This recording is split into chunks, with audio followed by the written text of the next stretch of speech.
What's going on, everybody? John out here with you. It is Thursday, October 13th, 2022. How is everybody doing out there today?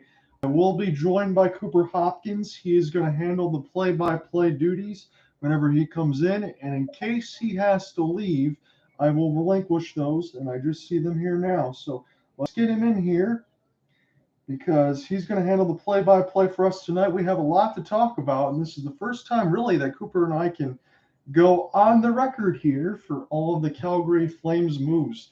This might just be game one of the regular season, but for me, and I think for a lot of other NHL fans, even on the outside, there is so much intrigue, even in game one. You just can't fit it all into an entire broadcast. So, where do you want to start, Cooper? I know we just got in here and I just started. I haven't given the starting lineups. Do you want to just, while we're in our pregame, go through some of these particulars here for some of the moves that were made by Brad Treliving and how you feel now? Yeah, John. We've touched on these things a couple of times, and you and I had a little warm up session not too long ago here on Twitter. It's good to be here with you officially for the first time on Twitter, which is probably going to be our home during this 2022-23 NHL season. And my friend, there's so much to talk about, and we're going to touch on it throughout tonight's game. I mean, you have the Stanley Cup champion going against one of the predicted top teams in the West. And even though there's been so much change for Calgary, I think across the board, fans, media alike, are agreeing that Calgary looks like potentially a better team than they were even last year when they had arguably the best line in hockey. But you're going to get opinions like that when you bring in the Jonathan Huberdeaus of the world, who was the number 2 point getter in all of hockey last year, with 115 goals and assists combined. And you're bringing in Mackenzie Weegar, who immediately shores up what was already a solid blue line. The only notable departure there for Calgary being Eric Branson, who's moved on. So Weegar immediately slots in on that second pairing. And then you have, of course, and I believe he'll get his ring tonight from some of his former pals. I'm going to steal your line to start the season, in Cerulean. The Cerulean in maroon. Cerulean in blue, or is it maroon and cerulean? I forget. It's been too long. Yeah, Cerulean in maroon. There it is. That's a John Ott classic from last season. So tip of the cap to you. But Nazem Kadri, of course, who we're talking about. And I'm really excited to see number 91 take the ice for the Flames. And of course, they'll hit the ice shortly. But a couple other notes I just want to say, so people have them in their brains, so you have them in yours as well, that I don't forget to mention them. Tonight for Calgary, head coach Daryl Sutter is looking for win number 700 in his career, and that would put him in a very exclusive club in the National Hockey League.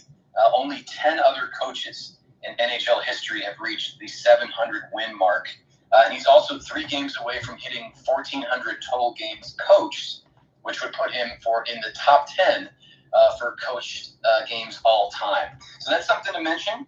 And then another name that we'll probably say a few times wears number 11 on his back, but number 15 is what we want to focus on. That's Michael Backlund, the third-line center now for the Flames. He's the longest tenured Calgary Flame. He is skating in his 15th season with Calgary, and that is putting him amongst some very high level names like Jerome McGinley, who played 16 seasons for Calgary, Robin Regier, Mark Giordano. I mean, these are Calgary legends, and we'll be talking about him throughout the night. So I got the Sportsnet feed for the Calgary side on, and we can flip if you want to do that. But I'm looking at home opener stuff going on at Scotiabank right now. So it's time to get lit here in Calgary, and it's pretty fun to see, man. This is a home opener that I've been excited for ever since we signed off on the Stanley Cup Finals. Absolutely. And, the players are being introduced right now. I think we both have the Sportsnet feed. You have always had the distinction of having the faster feed, if you will. You've always been on time with your video feed. And maybe it's just the internet here in Los Angeles. I've always been a few seconds behind. But hopefully we'll be synced up tonight. And the coaching staff and the training staff are now making their way onto the bench for Calgary to a nice round of applause. And there is Daryl Sutter himself. wearing his spectacles, checking those game lineups, and I can feel the excitement, even though it's day 2. John, maybe you can give us a little roundup of what happened yesterday, because that was the true kickoff. Well, of course, I shouldn't say kickoff when we're skating on ice, but so was the first puck drop in the 22-23 season. If you're not counting the games in Prague and Czech Republic between the San Jose Sharks and Nashville Predators, believe it or not, those were 2 regular season wins for the Nashville Predators. But on Tuesday, yeah, that was our unofficial kickoff, if you will. And Cooper, I can relay this note to you, whether or not you want to hear it or not. I'm going to do it because I covered the game last night. It was the Hurricanes and the Columbus Blue Jackets.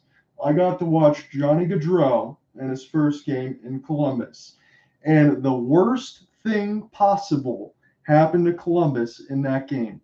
After Patrick Laine helped the Blue Jackets take a 1-0 lead, he left with a hyperextended elbow probably 3 minutes after in that second period. And he's going to miss about a month and a half of the season.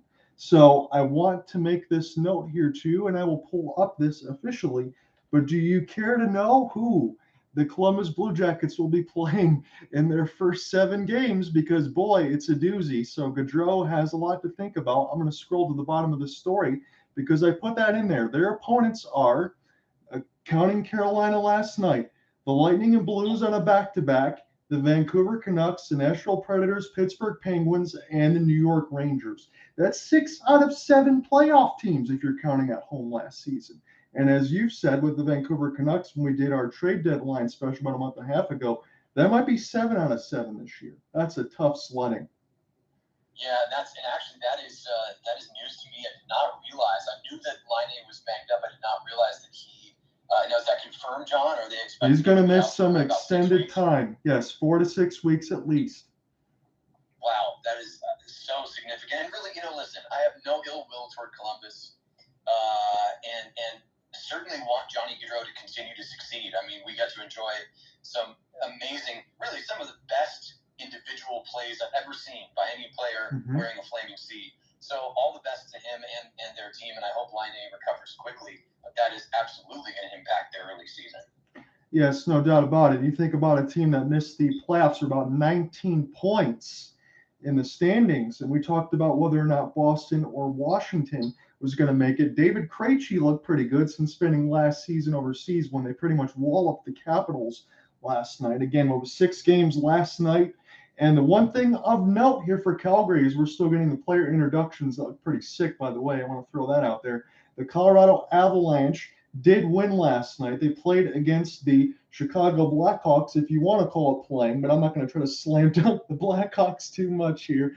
But it was Alexander Georgiev only having to stop 15 of 17 shots, 882 save percentage, and a pair of power play goals from Arturi Lehkonen and Val Nichushkin, and Mikko Rantanen off to a solid start with 4 assists.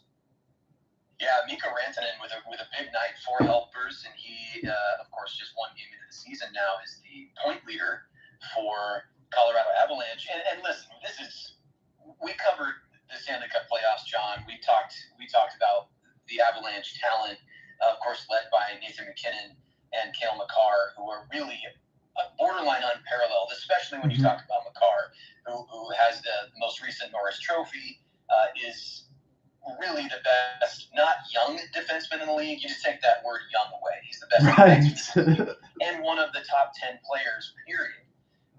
And even as an opponent, I'm excited to see what those 2 players do tonight. We know what players like, kind of their role players, Alex Newhook, Rodriguez, Devin Taves, even Bowen Byram on the blue line. Those are solid pieces that are still in place for Colorado. They're a different look now. Kadri, of course, is on the other blue line for the player announcements here. But I'm really excited, genuinely excited to see what Cale Makar can bring, and that's in part because he was born and raised in the city of Calgary. And the one thing of note as far as injuries go, I don't think it's going to take too long for Colorado, but I want to throw this in there. Gabe Landeskog is going to miss this game. He might miss about a week and a half of the season. So that's going to put Arturi Lehkonen on line 1 with Mikko Rantanen and Nathan MacKinnon. So as you've talked about, Cooper, and we've kind of gone over this a little bit, but not officially in our broadcast. So when we scroll down, and I'm looking at Brad Treliving here, Key additions. Well, first we'll go through some of the subtractions because I know we've talked about that at length with Johnny Gaudreau and Matthew Tkachuk, 115 points, 104 points. That was a tumultuous offseason, but then you bring in Jonathan Huberdeau, who gets an 8-year extension at 84 million, Mackenzie Weegar, an 8-year extension at 50 million. Oh, and by the way, let's get Nazem Kadri for 7 years and 49 million. How does that sound to you? Not to mention throwing in Cole Schwindt, a first-round pick. I mean, listen, it's exciting doesn't really do it justice. And I do want to first mention Cole Schwindt, who's now with the Calgary Wranglers. Yes. If that is a team name that is confusing to anyone, well, surprise, surprise, amongst all of the other changes for Calgary this year, their AHL team, formerly in Stockton, California, Northern California, not far from the Bay Area, the Stockton Heat, have moved up to the home city. Now, so Calgary, the big club, is, of course, in the Saddle Dome, as they've been since the 80s. And also playing in the Saddle Dome when Calgary Flames are not there, you got your Wranglers. So Cole Schwindt, I expect to make an impact. If he makes the lineup, then we're going to be talking about injuries or some poor play, John. Sure. So I hope he has a great AHL season. I'll leave it at that. And one interesting note right here, the anthem singer for the American National Anthem is Jonathan Huberdeau's younger sister. Very cool. So she's about to hit the anthem right now, Josie-Ann Huberdeau. Very cool. I did not know that. I just saw that go across Sportsnet. So there is a lot to talk about here for Calgary, even with all the names and everything else that was moved. I think the one after-line mention that I want to make, and I just put this in quotes by myself, nobody said this. So after we talk about the playoff run and what happened, I honestly wondered if they got past the Oilers, if they could have given the Avalanche a stronger fight than the Oilers did. But I do think, this is in my words, I think the narrative should stay the same. Calgary Flames progress farther into the playoffs. We have a team in belief that we can win it all. It's our time with our core locked in, and we think the window's probably open within the next 3 or 4 seasons. Do you buy that? Yeah, I do, and that's in part because of what Brad Treliving was able to accomplish. I mean, even just this past Friday, he was able to lock in Mackenzie Weegar on an 8-year contract at just over $6 million per year. So that's an excellent deal. It's something that you and I compared to Darnell Nurse's contract up the road in Edmonton, John. And listen, no knock on Nurse. He's a solid piece for Edmonton, and they need and want him in their lineup.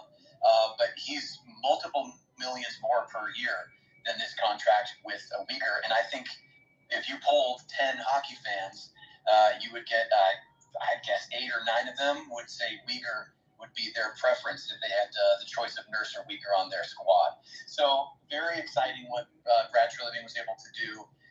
And we can talk about 6-7 years from now when potentially the Huberdeaus and the Kadris are at the ends of these contracts. Right.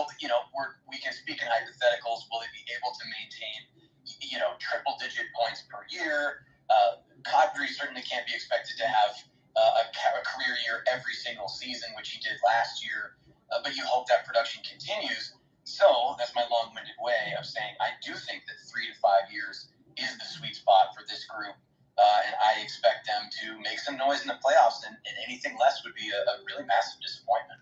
Yes, because as you talk about, and I got it in front of me, Jonathan Huberdeau is 29 and Nazem Kadri is 32. So you project that 4 years down the line, you think, again, with Brad Treliving, you got this stuff set now.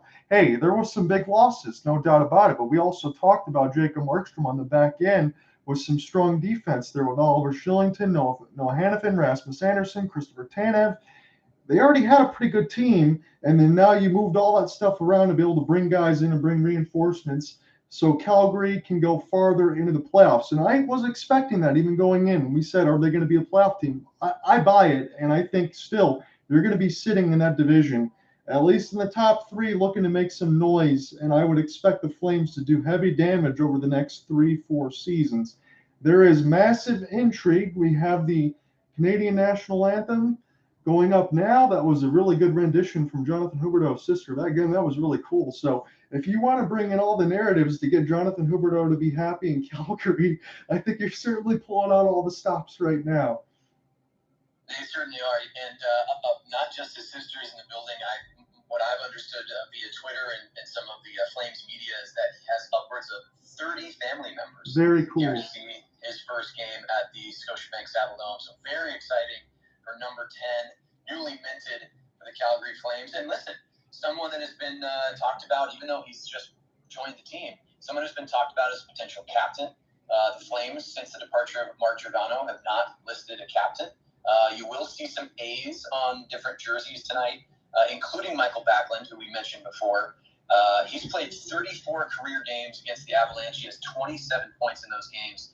And on the other side of the ice, he needs no introduction. We already mentioned him too.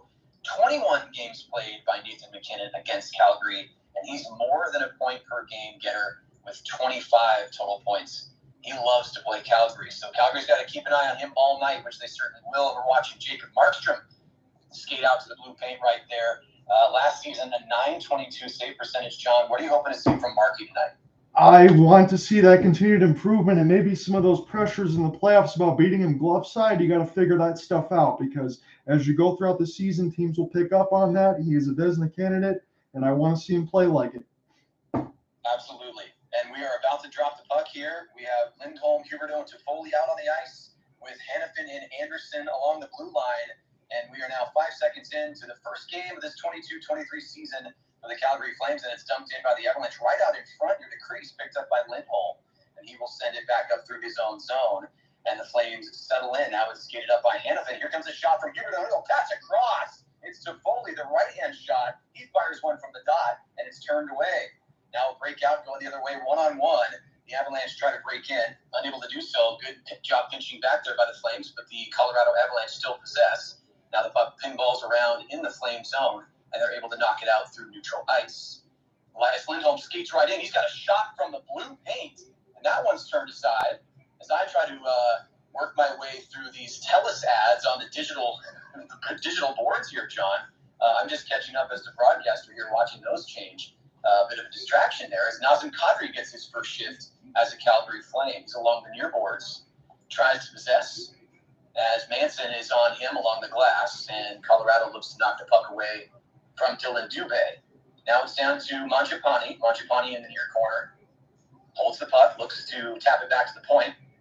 This one goes all the way to Weegar. This one through traffic. That shot bounced around, didn't actually make it to the goaltender, and I believe we have a stoppage here. John, are we getting our first penalty of the game? I believe we are. I'm trying to pull up the ESPN box score right now and see who this is on.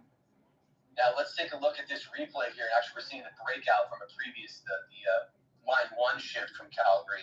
Nice blocker stop right there, and we're seeing Dubé, who was held as he broke in and got the shot away. And we do have now, John. This is something that I was not expecting. And we see what the penalty was here. Offsetting. Looks like Josh Manson was cross-checking Dylan Dubé. Is that what you're seeing as well? That's what I'm seeing. Josh Manson and Dylan Dubé both in the box. We have an early 4-on-4 here at Scotiabank.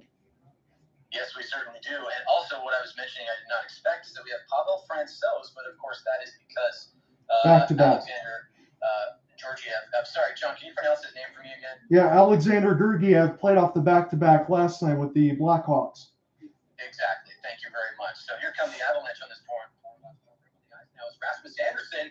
Can't stop the puck from trickling over the line, and the Flames give up a fluke goal to start the season. It's 1-0 Colorado.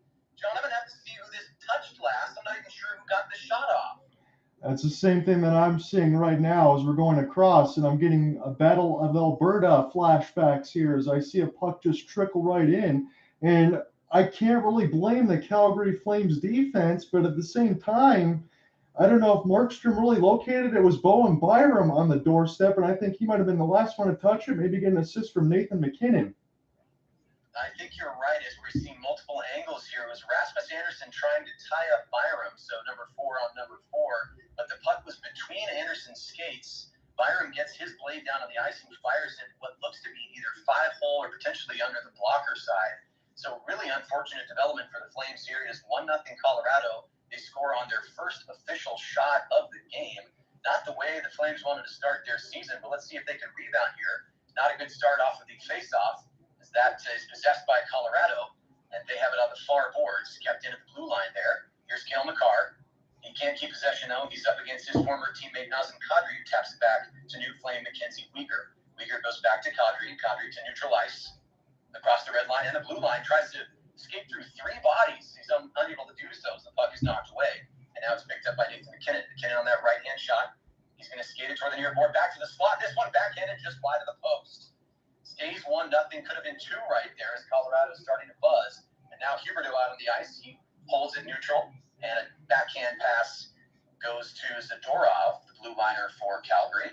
Skates back to try to gain some composure for the Flames, wearing their classic home red with yellow and white trim. And they will change on the fly here. You see a couple bodies flying over the dasher. And it's held by Rasmus Andersson behind his own net. Now he'll skate forward. Flames on a breakout. Blake Coleman now looks to possess the puck, but this one will slide all the way around to Michael Backlund, who we mentioned a couple of times in our pregame. 17 minutes to go here in the first. So just over 3 elapsed as Colorado takes over possession in the near corner in their own end. It's backhanded out by Confer. Colorado having trouble getting it to neutral ice, and it's turned over. Flames pick up the puck there. They're onside. Rasmus Andersson fires a weak wrister. That one clangs off the glass, and Colorado will take it out once again. And here come the Avalanche up the left side. Nice bit of skating right there as they tap back to the point. This one's going to be knocked off the puck. Looks like that was Ben Myers who had possession momentarily. And it's tapped back. Colorado now holding the puck in their own end. They'll knock this one off the boards. Bit of a body on right there by Weegar. He's not afraid to put a check on when he has an opportunity. And the Flames have possession. It's onside in behind Francouz now, and he will send this one over to McCarr. McCarr tries to skate away from the Flames' Brett Ritchie. And the puck bounces around, picked up by Lucic. Lucic tries to step aside, but the puck is separated from his stick. And now he's back in the trapezoid. There's a nice hit attempt right there. Brett Ritchie was in the mix, and Colorado Avalanche will take over near the Flames logo, skating up the right side. Putting on the brakes is Cale McCarr, showing that agility. And he reverse checks none other than Milan Lucic. Lucic tried to get physical, and it actually went the other way. Just another piece of Cale McCarr's extensive skill set as the puck goes through the skates of Logan O'Connor of Colorado back to neutral ice. And the Flames take over. 15:30 to go here in the first. This one chipped in by Nazem Kadri, and he chases it down. But the Avalanche and Josh Manson will knock it out. Back to neutral ice here. Sort of a 4-on-3. Bit of a messy breakout, and the puck ends up on Markstrom's stick. He'll send it over to Dubé. This one bounces off of the boards, however. Back to neutral ice, and the Avalanche have possession, although it bounces off the skate. Now Dubé sends it to Chris Tanev. Here's Mangiapane with the slapper. It goes well wide of the net and all the way back to the neutral zone. Mangiapane with the cross-ice pass. He receives it there and taps it ahead to Michael Backlund. Michael Backlund battling down to the near corner. Picking up the puck now for the Flames, number 22, Trevor Lewis. He tries to send back around, does so successfully. Hannafin flicks that one on, doesn't actually make it to Francouz, but a great attempt right there.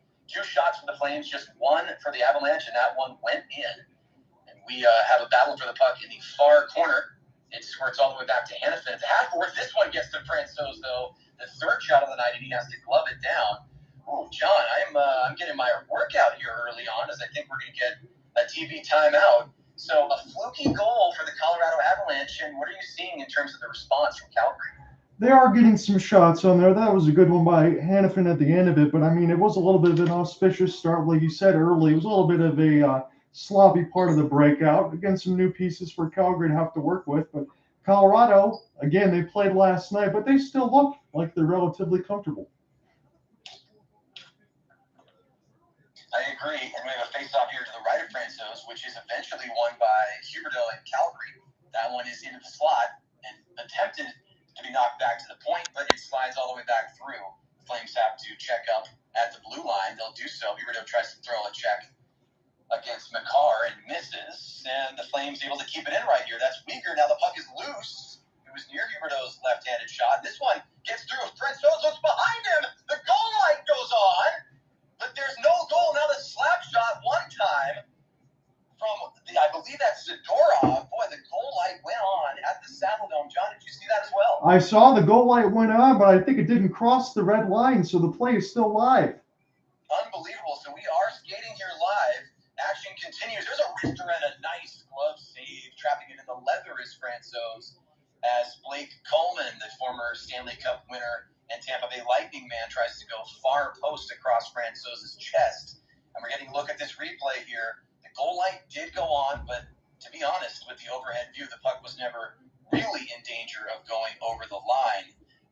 So we do get our first TV timeout here And the Flames getting more shots, doing a good job of bottlenecking Colorado from getting too close. But the one time they did, John, it trickles across the line. It's 1-0 Avs. That's where we are right now, and hopefully that is one of the last time we'll see one of those types of goals if you're a Calgary fan, because that's not what you want. You give Colorado an easy one to start. I mean, it could snowball in a hurry, but at least Calgary toward the end of it, as you said, Cooper, got about 6 or 7 shots on goal here. My ESPN box score has not yet pulled up, so hopefully we can relay any goals and penalties and stuff that come across.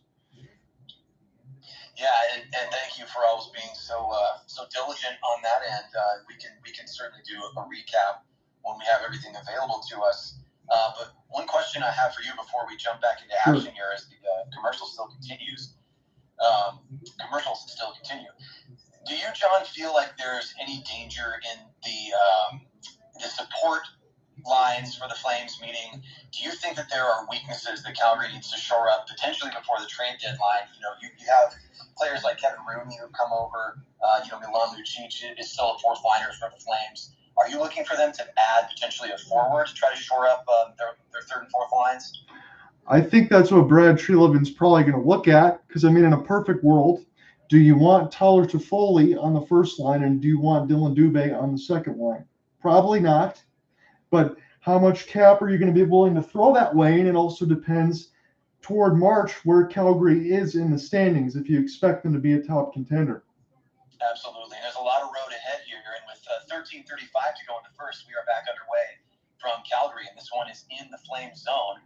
Nikita Zadorov there tries to knock it up the boards, but it's kept in by Colorado. Nice check right there by Michael Stone, number 26 on the blue line, that third pairing for the Flames tonight, with Oliver Shillington out for an undetermined period of time due to an unfortunate personal situation. So the Flames now rushing ahead. There's Michael Backlund, couldn't get his stick on a puck that trickled past Francouz. Now it's a 2-on-2 the other way. Pass from the crease. There's a shot saved by Markstrom. That was right on. He wasn't able to control the rebound, and now the Flames come back 2-on-2. It looks to be Coleman now trying to step through. Is Backlund. That one gets bounced around. It never really put Francouz in danger. Markstrom comes out of his crease to knock the puck back to neutral ice, and Colorado will take over. So some end-to-end action right there, John. We can talk about that soon. And we are at the 12:40 mark as Nazem Kadri steps up. He's onside. He has some Flames rushing along with him. There's Mangiapane on the doorstep, turned aside. The 7th shot for Calgary, just 2 for Colorado as they break out now. Lots of speed and skill on display here after the TV timeout. Colorado holding in the trapezoid. Nazem Kadri with a great back check takes the puck away, gets it right back. Nice passing here. The Flames able to keep the Colorado Avalanche from really putting a high danger scoring chance on Jacob Markstrom. Something we can definitely talk about during the intermission. So 12 minutes to go here in the first. Now breaking inside, the shot weakly slides by Markstrom, so it won't officially be on goal. But we do have a stoppage here. And do we have a penalty coming up? I always ask you, John, because I feel like you have better eyes on these things than I do. But we do have a stoppage one way or another. Not at the moment. The net was just knocked off its moorings and also interfered with the ads that we have to battle with on TV. So, folks, it's going to be a long season. Yes, indeed. It's got everybody. Just please bear with your broadcasters here. We're getting used to, it's a brave new world here in the National Hockey League. And my name's Cooper Hopkins, your play-by-play man for the night. John Ott is on color and everything else. If you need to know anything about hockey, just DM it. They'll get back to you. So the face-off to Markstrom's right is won by Colorado. They try to knock it deep, and it is picked up by Markey right there. Now here comes Lucic. He successfully gets that puck back to the neutral zone and the red line, where it looks to be Brett Ritchie. Yes, it is Brett Ritchie who's knocked down to the ice. And it's bouncing over to Francouz. He's able to lay it down for Johnson right there. Eric Johnson battling behind his own net. And it's picked up at the point. Nikita Zadorov goes off of the boards. And this one snapped over to Francouz, who has to make a bit of an awkward glove save. So 8 shots now for Calgary. Michael Stone is the one who put it on net. That's one of his greatest skills. He has a howitzer and is not afraid to let it fly.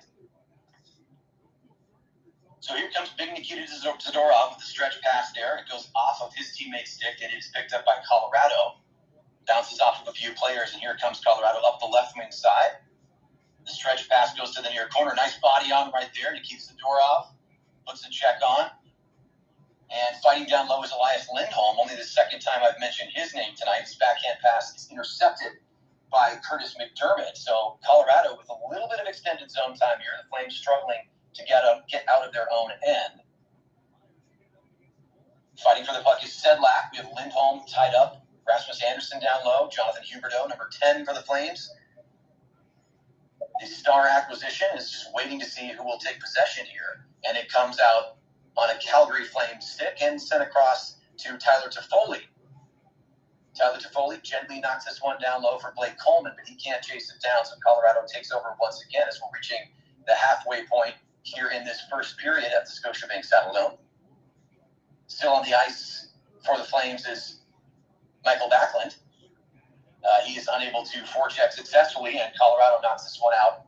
But as it has done here several times in this period, it's sort of bouncing. The puck is bouncing off of legs and even gloves, John, and possession is hard to come by.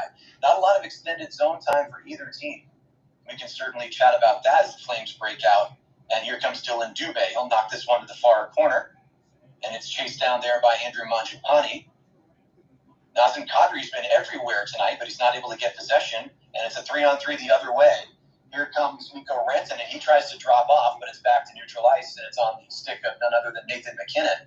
But he comes in just offside, so play is whistled down. John, how are you feeling about this back-and-forth action? There have been some chances, but nothing in terms of extended zone time. You think that's going to change as we go on? Yeah, I think it will. There was just a nifty little move there by Nathan MacKinnon just before it went offside. That could have been trouble. But Calgary, over the last, I would say, 4 or 5 minutes in this first period, has kind of rebounded here. They lead 9-2 on the shot board, and we will give you your particulars as the box score is up right now. So it is 8-2 for Calgary with the shots, 6-2 on hits, and 4-2 on the faceoffs here for Colorado. But I want to ask you this open-ended because you know you're our Calgary Flames resident expert here. Do you think Calgary wants to take this one personal tonight against the Colorado Avalanche? Good measuring stick game?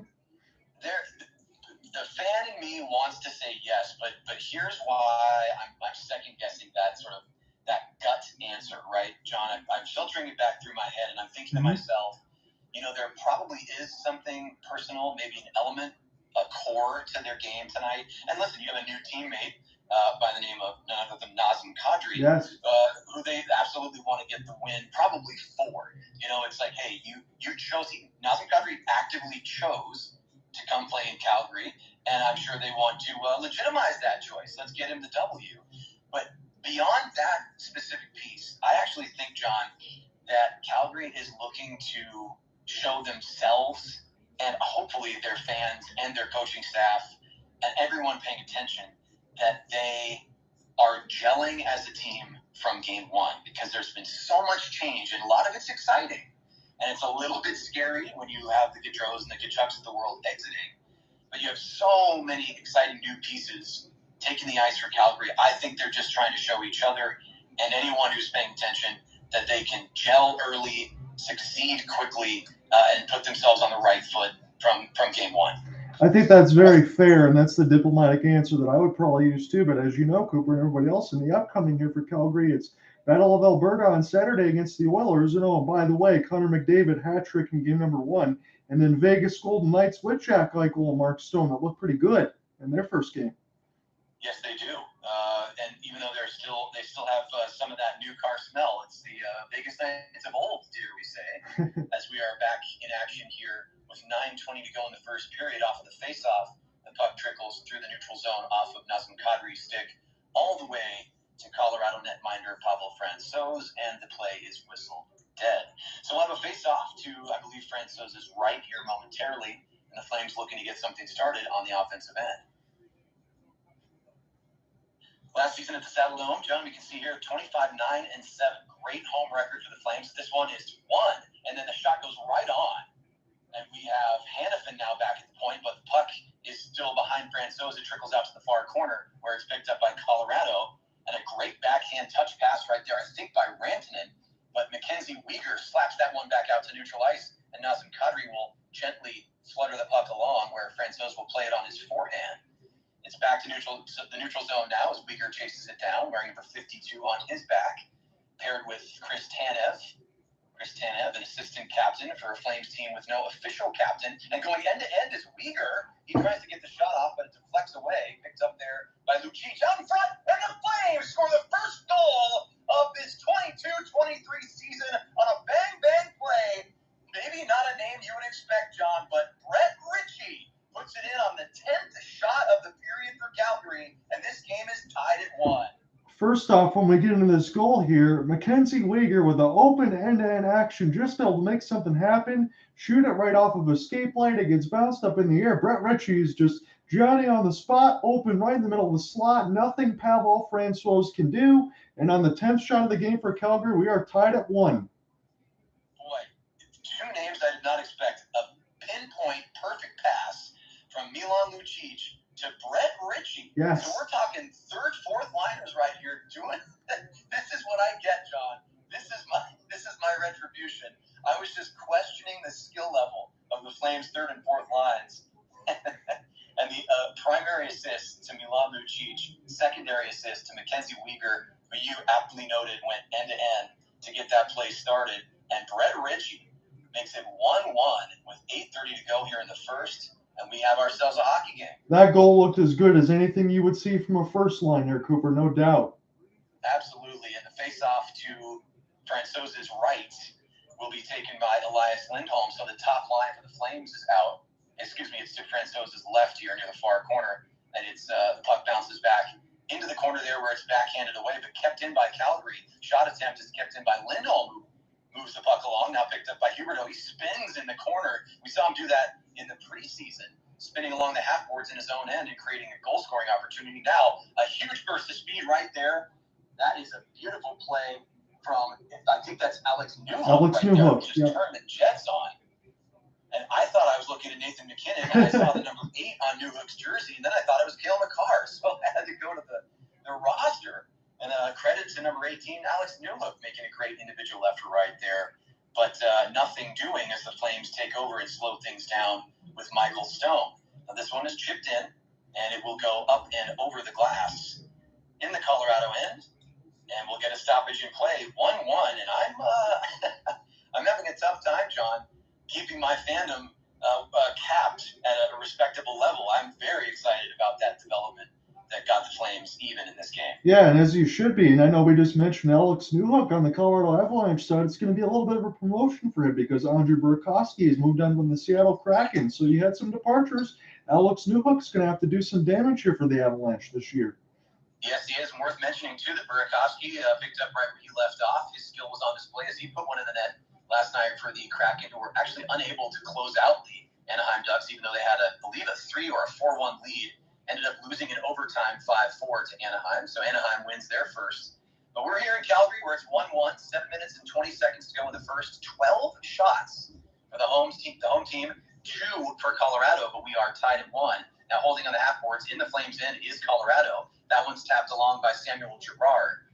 Now it's in the far corner where it's picked up at the circle. Nice back pass right there at the point. And here comes Makar. He steps in, and that one goes through the slot. And then a stick right into the grill of one of the Flames defenders. I wasn't able to see it. Michael Backlund took a stick to the face. Excuse me. Yes, that is Michael Backlund, who was down low defending. And we have a penalty to Logan O'Connor. And I believe there's blood there. This could be a double minor, John. Yeah, this could. Right now it hasn't updated, but we can check and see blood here. That could be 4, but right now O'Connor will definitely be sitting in there for 2 minutes. And I got a replay of it now, and right across the teeth and the nose. That cannot feel good. That was a rough one there.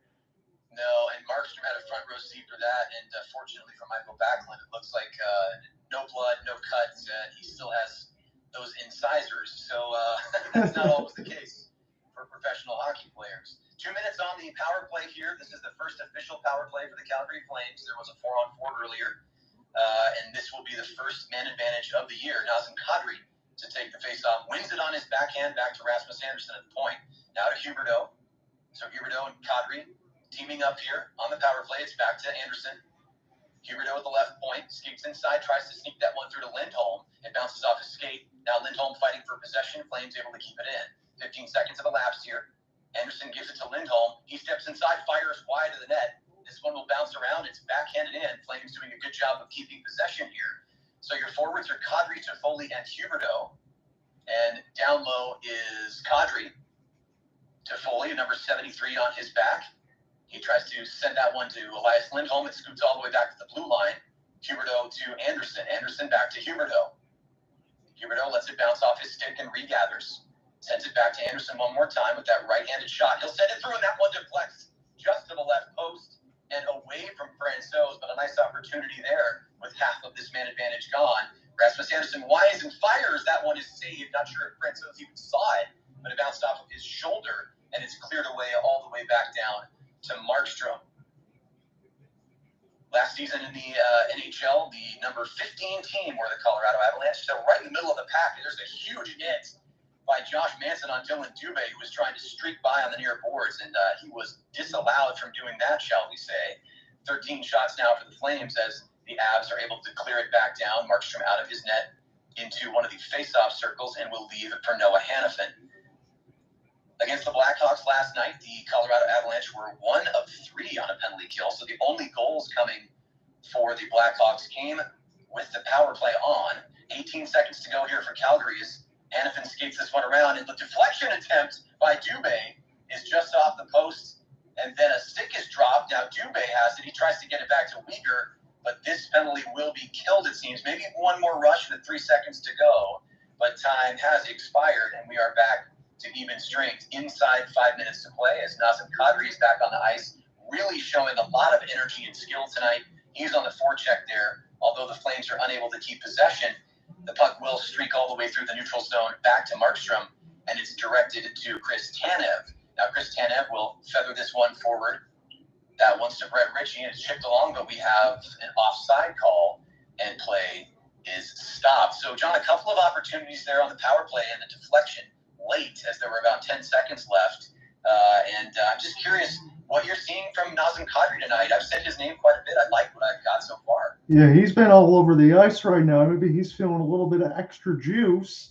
And you know what? It is pretty interesting since playing from the Toronto Maple Leafs and then Colorado and then Calgary. He's kind of familiar with all of these teams in here and playing in Canada. So we'll see how he does here with Calgary. And Cooper, honestly, I wanted to get your thoughts because I was very intrigued on how you're going to start the first power play line, because isn't Jonathan Huberdeau, yes, he had 30 goals last year, but 85 assists. He's primarily the setup man. Who would be the finisher for Calgary as we go along in the power play this season? You know, this makes me think, John, of a comment that head coach Daryl Sutter made after a preseason game about a week or so ago. And I don't think that this was a specific dig against Johnny Gaudreau, who absolutely has goal-scoring touch, no question, but really primarily is a facilitator. He's a playmaker in this league. But what Daryl Sutter said was that Jonathan Huberdeau may be the best passer that Sutter has ever seen. And having spent so many years in the Flames organization, Daryl Sutter felt confident in saying Jonathan Huberdeau may be the best passer the Flames have ever had. So that's a huge statement to make. And that leads me to the answer to your question, which is I actually think that when you're talking about the man advantage, don't count out Elias Lindholm as your finisher, because he was able to do that as part of the Gaudreau, Lindholm, Tkachuk line last season. And I think that they're going to look to him and that right-handed shot to really send home a lot of the power play tallies for the Flames this year, because you have Rasmus Anderson, you have Jonathan Huberdeau, who they used on that left side along half boards, and they were trying to set up Toffoli and Lindholm in the slot, up high and down low, as we're actually getting replays right now, for both deflections and those one-time snapshot opportunities. That's what I'm seeing so far. Yeah, but that's what we got. His play is going to be getting back under action, and the puck is held, because to your point, it's Kadri on the center line with Lindholm and Toffoli. So those would be the primary shooters there with Huberdeau and Anderson. So I like that first line power play. That's pretty dangerous there. And when you have Backlund and Mangiapane with Dylan Dubé, Hannafin, and Weegar, I think you do have two pretty good power play lines that we can see hopefully get some more time in this game.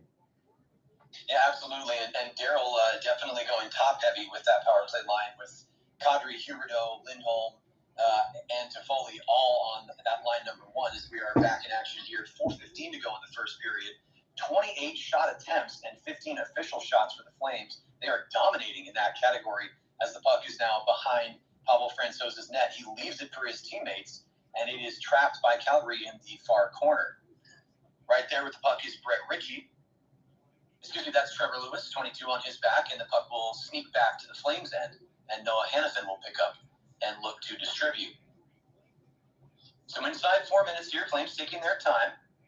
Just a bit of pressure on right there as there's a check at neutral ice, but Flames maintain possession. Chris Tanev unable to get the pass off, and this one's going to be knocked back down. Markstrom comes out of his net momentarily. Weegar will take over and get this one out and back to the red line. Bodies there falling to the ice, and Flames will possess it at near the penalty box, and it's sent across for Trevor Lewis. Now Brett Ritchie skates back, and Trevor Lewis will close down again. Flames cannot keep possession here as Milan Lucic gets on his horse as best he can. Not the most fleet of foot, but definitely putting the effort in tonight as we reach the 3-minute mark here to go in the first period. Back pass by Chris Tanev. And this one is held behind Markstrom by Zadorov.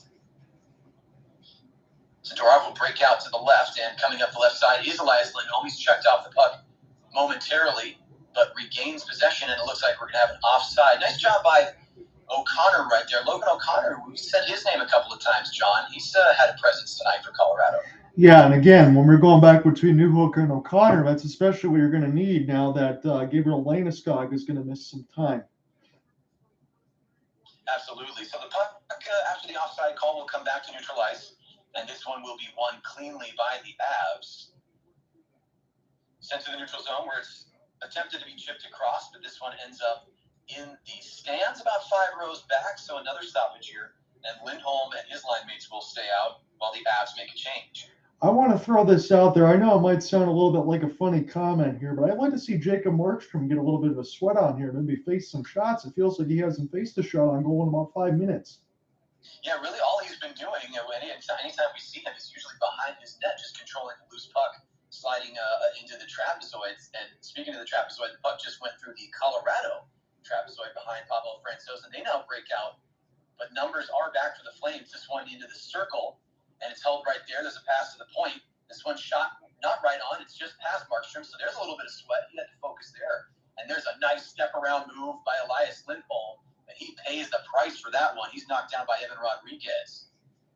So the hand is up. I think it's a delayed offside call as Markstrom will, as I just mentioned, take the puck behind his own net and leave for his teammates. 2 minutes to go here in the first period. The Flames take to neutral ice. It's still in Dubé. He's looking for Nazem Kadri. Kadri with his stick on the ice. Couldn't get the shot off, but he will draw the penalty. So he's doing a little bit of everything, John. He couldn't get the shot off, but that's because he was interfered with Cale Makar. Cale Makar. Yeah, I think that holding call here, maybe a slash. Let's see what we got. I think that was a good penalty there by Cale Makar because it looked like that pass was centered right on the doorstep, and that would have been destiny for Nazem Kadri to get a really good chance there on Pavel Francouz. So you don't always want to take a penalty, but I think that was a good one there for Cale Makar. Yeah, Kadri really doing a good job right there, keeping his feet moving, beating Nathan McKinnon. Makar, the last line of defense, quite literally in that case, and had to tie up his opponent, his former teammate. And Kadri was just about to score a Sean Monahan type goal down low.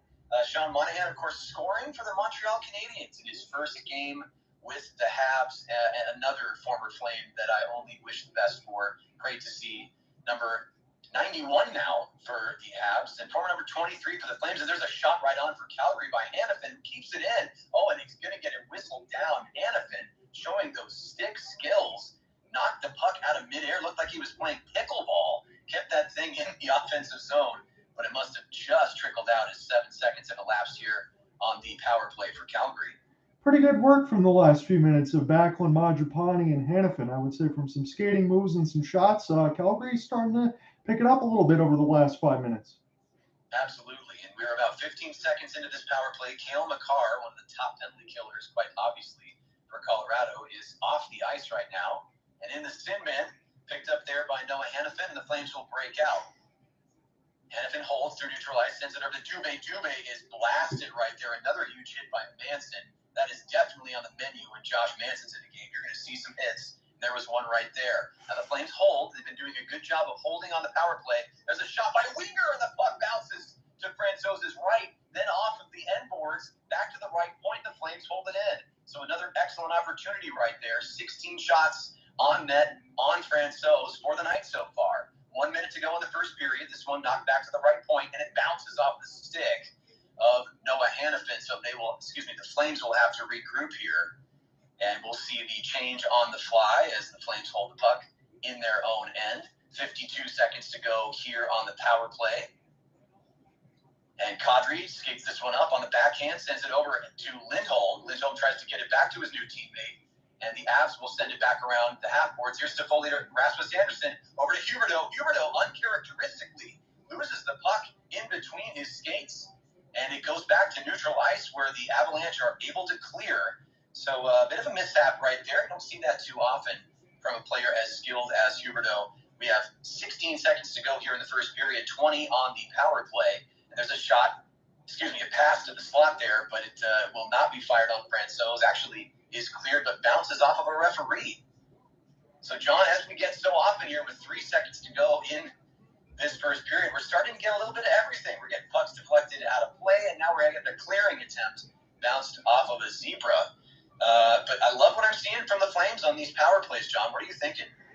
And just like you said, it's always a standard John Cooper Hopkins broadcast when we get a lot of those other ones. Yeah, I love the energy that I'm seeing from the Flames as long as they can close down these final 3 seconds.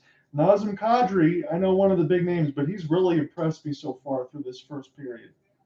Absolutely. So just to make it clear, 3 seconds on the period clock here, 9 on the power play clock. So it looks like, yeah, and it certainly will, the period will come to a close. So a handful of seconds of power play time will remain when the Flames and Avs take the ice to start period number 2. And we're getting some replays here of Byram's goal, who opened scoring, and then we see Richie's goal on a beautiful pass from Lucic, ties this game at 1. And that's where we stand heading into our first intermission, John. I'm getting my lungs back, my friend. I know we did a lot of coverage last year, but you led the way when it came to play-by-play, and I'm getting my feet back under me when it comes to this back-and-forth action. I'm feeling a little bit of good, nervous butterfly energy. It's the first time that we've been able to work together in a while, and it's a hell of a lot of fun, man. So we picked a good first game to be able to do this with. So this first period, let's just give you the officials as we can hit the reset into the intermission. So at the 1:39 marker, it was a really fortunate bouncer. That's all you can say there for the Colorado Avalanche, but you got to make it happen. Bowen Byram credited with the goal with Devin Tays and Nathan McKinnon. And at the 11:23 mark, can't tell me these guys are on the fourth line. Beautiful setup there from Weegar to get all the way in the zone. Drop it from Lucic to Richie right on the doorstep at 11:23. So Richie, Lucic, and Mackenzie Weegar. It's 1-1 after 1. And I think, Cooper, the only other thing that you can say, obviously a win. That's what you want to see. But I think the next step here in the second period for Calgary is you either see a goal on the board for Jonathan Huberdeau, Mackenzie Weegar, or Nazem Kadri. How does that sound? Boy, that sounds great. I don't really have to add anything to that response other than yes, please. Yeah. That would be fantastic, and I know that's what every Flames fan is hoping for one or really all of those players that you just named to grab at least a point. And if I have to be honest, I'm looking at number 91. I'm thinking the way Nazem Kadri's playing against his former team is going to lead him to the score sheet before too long. It certainly looks like it, as you said, Cooper, many times throughout the broadcasts, and rightly so. He has been all over the ice doing a little bit of everything. So when I thought about that, and I still haven't yet to see the Red Wings season opener because that's going to be tomorrow against the Montreal Canadiens. But when I thought about Andrew Kopp doing a little bit of everything, Nazem Kadri is definitely doing that right now in a much stiffer competition. So not only do you get that ring, do you get everything set up there, you get to play against your former team, and I'm loving the intrigue that we're seeing right now within this contest. And I know the first goal was a little bit of a crazy one there with Bowen Byram. I get all of that, but Calgary definitely responded in the back end of that first period, and they're driving momentum. And maybe Colorado does look like the team now that has played from a back-to-back, but still, you would think Jared Bednar's squad and everyone else in that locker room, you're going to see them come off the second period effort. It should be entertaining. Yeah, absolutely. And while we were in play, I've mentioned him numerous times, but you just can't overstate the importance of a physical presence like Josh Manson. I mean, I may have oversold a couple of the hits that he laid, but he makes it known when he is on for a shift, and does not miss an opportunity to remind his opponents that they will pay the price for trying to skate past him. Number 42 for Colorado may not pour in goals and assists like some of his teammates, like the McCarrs of the world, but I've been really impressed by what I've seen from Manson tonight. Yeah, and you've talked about it between Nathan McKinnon, Cale Makar, Manson, and things like that. Okay, Manson needs to lay in the body and do what he has to do on defense. You already have a ton of goal scoring there on Colorado, and the good teams fit their roles, and Manson knows what it's like personally to fit that role.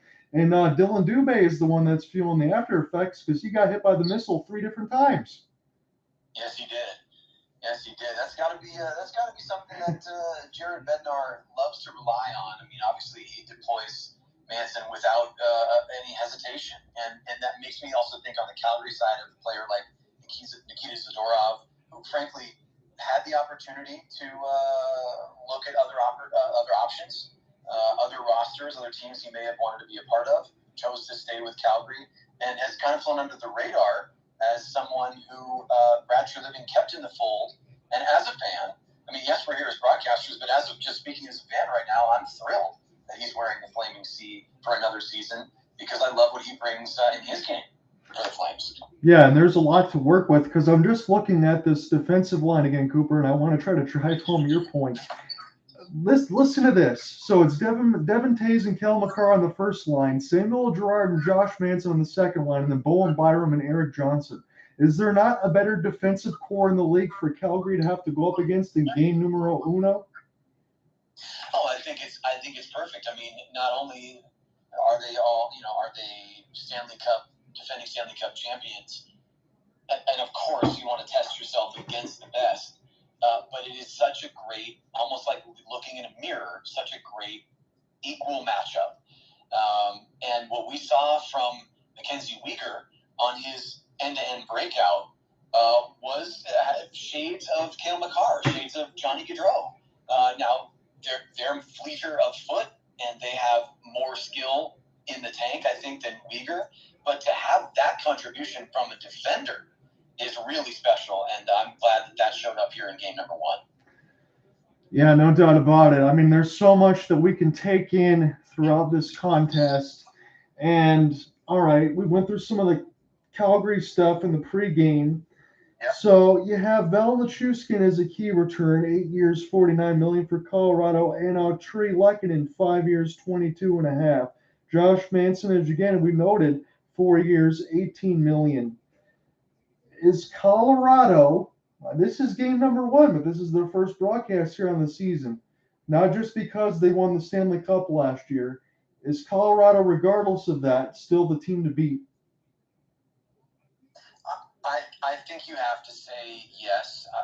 Like we were talking about in our previous conversations and even earlier tonight before puck dropped, we could deal in hypotheticals for a number of teams. We could, as you mentioned, hey, Vegas, while healthy, looked like they're back to their old ways. Sure. And the Flames, with some of their roster changes, it would be a major disappointment if they weren't a huge player in the regular and postseason as this year goes on and on. So we could talk about all those things. But yes, there have been changes. Yes, the Burakovskis of the world have moved on. But the core, and I think even beyond just the core of the Avalanche, is still intact. And when you have young and established leaders like Cale Makar and Nathan McKinnon, and still fantastic pieces around them, they are the team to beat for me. So, again, I agree with you on this, but I want to mention this too. So, between Pavel Francouz and Alexander Georgiev, who's going to win that battle in net? Because Darcy Kemper's got a 5-year extension with the Washington Capitals. Yeah, so strange to be looking at this team and not seeing Darcy Kemper in net. However, I am more accustomed to the current netminder because you and I saw so much from him during last year's playoff run for the Avs. And credit where it's due, Pavel Francouz, is he Darcy Kemper? No. But is he a beyond serviceable goaltender in the NHL? Absolutely. And I do genuinely believe, I don't think it's just media speak or sort of, interview responses from Jared Bednar. I think they genuinely believe in both Francouz and Gergiev. And I am just personally more familiar with Pavel Francouz's game because of all of the hockey that we saw him play last year. Maybe, John, do you have any additional insight on Gergiev? Do you think we're in a 1A, 1B situation here, or is there a clear-cut starter? So right now, day one, as they're driving Jared Bednar, I think it's the right decision with Pavel Francouz, and not just because of back-to-back. But I would say within the first 15, 20 games, I would think Pavel Francouz probably should get the majority of the time. I mean, hell, I know it was a sweep against the Edmonton Oilers, but guess who played all 4 games? Pavel Francouz, because Darcy Kemper was injured. But I say going forward, Joe Sakic wants to see more from Gergiev. Look, Gergiev, he could have stayed in New York, but there was a certain goaltender named Igor Shesterkin, and he just didn't get that time to be able to showcase what he can do. Yes, it was a rough first game, but really for Shesterkin, it's probably the first full game and his first real chance to do something in the back end of a net in about 3 seasons. So I would say Gergiev going forward, but probably in the first 15, 20 games, I would say Francouz got to be the guy. Yeah, that is what I'm expecting as well. And since we're talking about goaltenders, and since it's just for the moment, it's just you and me, I want to hear more about. We definitely went over this. We had a long conversation about where the Red Wings have been, how hard they fought to improve their station, and where they may go even as early as this season. Maybe. Selfishly, this is just for me right now. Sure. Give me a little more of your insight on what you expect to see, because hey, they're kicking off their season tomorrow. What do you expect to see from the goalie tandem playing in Hockey Town this year? So between Ville Husso and Alex Nedeljkovic, look, I want to bring this. I'm not going to try to slam Sportsnet under the bus, just in case you and I ever get employed over there. But I was listening to Red Wings season preview just a couple days ago, and boy, did they slam Alex Nedeljkovic for 8-goal game, 10-goal game. Obviously, he didn't give up all those, but just getting slammed. And I'm thinking, did you guys not watch the Red Wings last year in terms of how porous the defense was? You can't really blame Alex Nedeljkovic for everything. That being said, Steve Yzerman in his 4th season, guess who's up in free agency this year? Alex Nedeljkovic. Boy, wouldn't it be a time for him to have one hell of a great trade deadline. So just in case they want to go with Ville Husso, Sebastian Cossa will be up next, and he's supposed to be built like Ben Bishop and Andrei Vasilevsky. So I expect good things, but it ultimately depends on the Moritz Seiders of the world, the Simone Edvinssons that will be called up. They've got to be better. So Nedeljkovic, instead of getting his goals against average at 350, can go around a 280, 290. I think that's fair. Yeah, and see, this is what I love to get from you, John. Is hey, naturally being a Flames fan, first I'm kind of focused on the Pacific Division, and I love to get your insight on teams that aren't just on the West Coast. As we still both have our Sportsnet feed up here, I do see that there's an interview with Matthew Tkachuk, obviously former Flame, now with the Florida Panthers. Are you thinking that it's even possible for him, John? Now, he's playing with, I find it interesting, he is on a line currently, now that could change, but he's on a line currently with his former teammate, now, once again, teammate Sam Bennett. And Sam Bennett definitely rejuvenated his career going to Florida. Matthew Tkachuk does not need a rejuvenation. He had an amazing season last year. Exactly. One of the 200-point getters, along with Johnny Gaudreau, for Calgary. Do you think that plateau is possible for him again to hit triple digits? Are you expecting a significant drop-off? I mean, I know we're sort of jumping across the country here from the Flames to the Wings. Hey, let's do it. Right. Panthers. Mm-hmm. Yeah. No, I think his numbers could probably be close. I mean, again, I understand how successful that first line was, and you saw it firsthand. I mean, it's your team. But the Florida Panthers with Alexander Barkov and Matthew Tkachuk, boy, does that sound pretty good. And Matthew Tkachuk did get an empty netter tonight, so the Panthers did beat the New York Islanders 3-1, and make no mistake about it, the Islanders are one of those teams that believe that they can get back into the postseason. Do I buy it? No. They might be one of those teams that maybe fall off between March and April, but still, they're a team that has some hopes. And Florida, Cooper, I would say this: they definitely want that out of Matthew Tkachuk because their big brothers there in Sunrise or Tampa, you want to call it, they laid the smackdown on them in the playoffs. Yes, they absolutely did. And actually, speaking of big things, so here I'll force this segue. You mentioned the Islanders.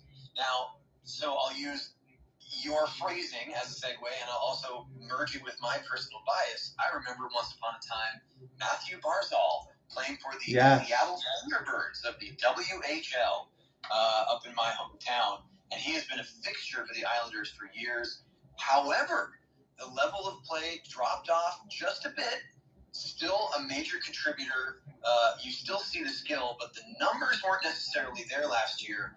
I'm not sure how much attention you're paying to those Metro Division teams, John, but are you now? Barzal earned himself a contract, right? So the wheels didn't fall off. He earned himself a new contract. A, did you see the details of the contract? B, do you like the term if you saw it? And C, even if you don't talk contract, do you think that we'll see a resurgence from Matthew Barzal this year for the Isles? Well, can I say for certain that the Islanders need it? So let me look at it right now. So it's 8 years and 73 million for Matthew Barzal, and he's 25. So I think that kind of fits right into what the GMs would want to see. So that tells me, Cooper, that they're trying to expect a resurgence out of Matthew Barzal. But when you have Anders Lee, I understand you got some good other pieces in the back end with Pellick and Pollock on defense. But they need some other wingers there, because correct me if I'm wrong, isn't Zach Parise still there on the New York Islanders? So they need some other pieces to be able to step up there, and Barzal can't do it by himself, because I remember back in the day, it wasn't that long ago before John Tavares made his way to Toronto. That's not coming back anytime soon, so Barzal needs to probably get in the, let's say, 80-point range and plus. Yep, I agree 100%. Yet another good assessment from John Ott. We're still here in our first intermission where it's 1-1 Calgary against the defending Stanley Cup champion Colorado Avalanche. John, another question for you here. One of the most exciting playoff series that we called last year was between the Calgary Flames and the Dallas Stars. That was a 7-game series that was won by now former Flame Johnny Gaudreau, an incredible goal to take that Game 7 and the series. Dallas put up, I think, more of a fight than either of us expected. And that fight was led by Jake Ottinger, their goaltender, their young goaltender.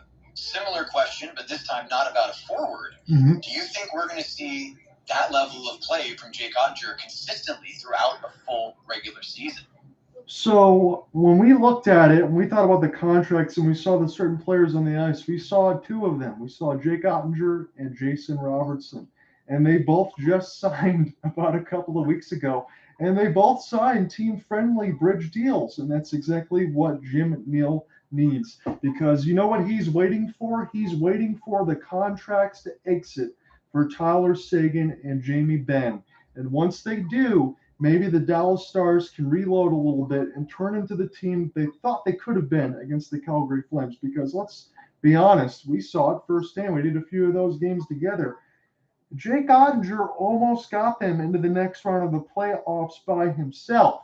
I don't know if that level of superhuman effort can be done or repeated again, but let's take a little live look in. I'm not going to change the game here, but I see it's 4-1 Dallas. And they've scored 4 on Yusei Saros. That's pretty good. Jake Ottinger's already made 21 saves out of 22 shots.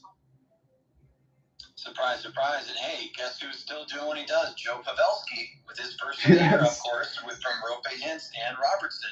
So Robertson on the score sheet, Joe Pa on the score sheet, Seguin with 2 apples. So Dallas comes out firing against a good Predators team. That's very interesting. Yeah, and Dallas, before Robertson was signed a couple weeks ago, they brought in Mason Marchment for insurance, and he's already got 2.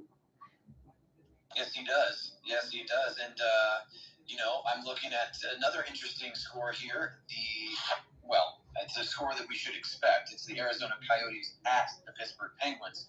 But I just find it interesting that it only took Sid the Kid 1 minute and 22 seconds to get his first of the year. Now, he didn't have a hat trick. That goes to Connor McDavid. But Sid the Kid, no slouch. He needed less than 90 seconds to put one in the net. And that's credit to him, as the Penguins kept their core together, and they'll try to make another deep run this year. Yeah, I know we're going to be getting back into the play-by-play in a second there, but Arizona might be on Connor Bedard watch as we're getting ready for puck drop. Yes, we are. And the second period is now underway. Perfect timing and a great setup from you. So the official shot clock has been corrected to 14 for the Flames in the first period. One of those going in, and the last few seconds of the Makar holding, I believe it's a hooking penalty, goes by the wayside for the Flames. So the Colorado Avalanche now have it. Makar is on the ice. He's got possession. So look out, Flames. As Rasmus Anderson loses his stick, that puck is in the slot, picked up by Colorado. So they hold down in the near corner. It's McKinnon out there on a fresh sheet of ice, and he's going to have this one back at the slot, and it actually trickles out, the puck does, into neutral ice. So the Flames get to breathe for just a moment as 20 seconds have already elapsed. And now, do we see Francouz leaving his crease? Do we have a penalty coming up? Yes, we do, John. A delayed penalty here, and I'm not sure who it's on or even what the infraction is, but we'll find out soon. As Mikko Rantanen skates the puck into Flames ice, and it is touched there by the home team. Play whistle dead, and I think we're getting a holding call. That's what we are, and I'm curious to see what the number is in the replay is myself. It looks like Noah Hannafin is going to be skating to the box according to the Sportsnet side. Yes, he is. So 54 seconds elapsed here in this middle period of 3 in Calgary, and Noah Hannafin, one of the top defensive penalty killers for the Flames, will take a seat for 2 minutes for the hold on Nathan McKinnon. I don't want to sound like a homer here, but that one was a little to me. That was. He got the glove on McKinnon's forearm, but just for a split second, it didn't seem to affect the play. But no difference here as the Flames come across. You got to be flustered for a second as the Flames do what they did several times last year and had some pressure, even though they're on a penalty kill. So they were in on a 2-on-2, but the puck is now back in the Flames' end of the ice, and it's back to the right point, held there by Makar. He goes to McKinnon. McKinnon sends across, holding there, back to McKinnon. This one's deflected away by Dylan Dubé. Back to the blue line, but the Avalanche hold in. 1:26 to go. Deflected on, and Jacob Markstrom can't clear the initial rebound, but it's knocked back out down the ice by the Calgary Flames. They were the 6th best penalty-killing team in the NHL last year, as now 4 shots are on the board for Colorado. Power play, a huge factor against Chicago last night for the Avs. They were 4 of 6 in their opening game of this season. As we are now inside a minute to go here in the man advantage, the Avalanche skate this one through. It's picked up and going down, just slipping and blowing a tire right there, I believe, was Arturi Lehkonen. And this one is picked up again by Colorado. It's now skating forward, Mikko Rantanen. Rantanen skates right around Nikita Zadorov, holds in the far corner. Now sends this one back to Devin Taves. Devin Taves looks for the pass. This one deflected back to the corner. Flames pick up. And this one's broken out, diving for it right there, and then colliding with the referee is Dylan Dubé. He'll fire a shot and score on the penalty kill. Dylan Dubé has to beat the defender and the referee, and then he beats Francouz. It's 2-1 Calgary. I wanted to make sure I didn't step on you on the call, Cooper, there, but Dylan Dubé has got to be telling the Zebras, get out of the way. I got a 2-on-1 opportunity, and then he elects to take it himself. Calgary takes a 2-1 lead with 17:29 left to go in the middle stanza. And I was wondering if Jacob Markstrom was also doing some visualizations of stopping the puck.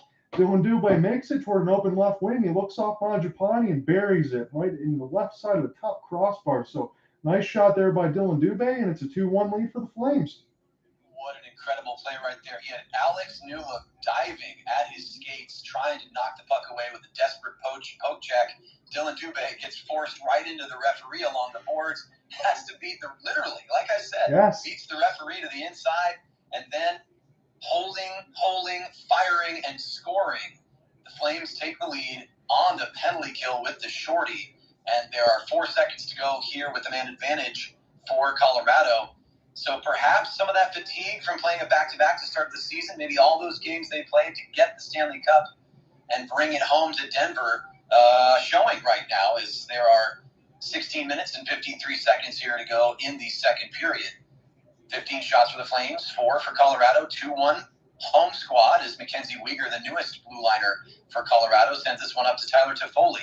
Now the puck is deflected up and into the players' bench, and play is whistled down. John, what a shot right there. Dylan Dubé with an absolute snipe. I mean, he was close in, but still had to place that one, and he did so beautifully. Yeah, no doubt about it, considering he had to do it at full speed and dodge referees and other players and things like that on top of it. So both goals that Calgary has have been absolutely highlight reels. And I know it's early in the season. We get back in the play-by-play here in a second, but it's already 2 power play goals against and a shorthanded goal against, not even 2 games in for Colorado. That is correct. And Kevin Rooney, fourth-line center of the Flames, is waved out of the face-off circle. Now he will try to chase down the puck there. It is whipped all the way around by Colorado, and they are back to neutral ice and streaking forward, but the puck's deflected away, and it looks to bounce to Markstrom, where he will backhand this one from the trapezoid over to Brett Ritchie. And offside, on the delay offside right there, is Ben Myers. First time I've said his name tonight. Unfortunately, it's because he touched the puck when he wasn't supposed to. So play is whistled down. There will be a face-off in the neutral zone. So, again, I think we just saw there, Mackenzie Weegar also part of that too. They're showing him on Sportsnet. I think even though you don't see everything on the point totals, you like what you see right now from Kadri and Weegar especially. I know we had a couple mishandles there for Huberdeau, but I think he's going to get on the score sheet. I'm going to call it. I agree with you. And we have a face-off win by the Avalanche. They take this puck all the way back to their own end. As about 4 minutes have elapsed here in the second period. Delayed offside call yet again. So basically back-to-back offsides for the Avs. Another neutral zone face-off coming up in just a moment. You know, Cooper, I know we're going to be saying this many times throughout the year, and I don't know how many of these regular season broadcasts we'll have together, but I just can't get my eyes off these 3 new additions, and it's crazy to think that they're on the Flames now. Yeah, and to see things work out the way they are. Now, listen, we still have a very close game, but their play has kept Colorado from getting comfortable. Yes. And I'm talking about all 3, Weegar, Huberdeau, and Kadri, as Dylan Dubé has this one down in the Colorado end, tries to backhand it along off the glass, and the puck sneaks up into the netting. So a little bit of a choppy second period here, but the Flames will take it because they got a goal from number 29, who last year had a career-high 18 tallies and 32 total points. That's Dylan Dubé, rocking a little lettuce and the full grown man beard, and he scores to make it 2-1 Flames. And John, we just had, I was about to greet him. I looked down at our Twitter feed. I was going to say hello to my friend Fernando, who of course is now exited, so I'll have to send him a mean text later as the Flames win this face-off. Michael Backlund keeps it in, and it's shot on right there, but deflected away from Pavel Francouz's net. And now there's a foot race, and icing will be called, though that was a close one. Chris Tanev was being chased by Val Nichushkin, who almost beat him out, but icing is whistled. So Dylan Dubé now is on the second line. He had 18 goals last season, so that would kind of make you think with Nazem Kadri and Mangiapane, he could get closer to 25 this year? You'd certainly hope so. I mean, listen, the Johnny Gaudreau production needs to be replaced, and right. Huberdeau can't be expected to do it all himself. And the Tkachuk production, for that matter, is Tanev tries to fire one on, but it hits some bodies in front, takes another shot attempt that trickles forward, and now it's back to Tanev for a third time. He sends it back down to the trapezoid, and the puck trickles around where it's left for Trevor Lewis, and this one is on and actually made it to Francouz. I don't think Pavel saw that one. And the referee is in the way once again, really getting involved tonight. You see those orange armbands flailing around as he tries to escape the far corner, and the Avs will escape their own end, and Val Nichushkin backhands it along, and it's now behind Jacob Markstrom's net. Michael Backlund trying to tie up Evan Rodriguez is able to do so successfully, and this one is knocked out to Blake Coleman, and Mackenzie Weegar knocks the puck forward.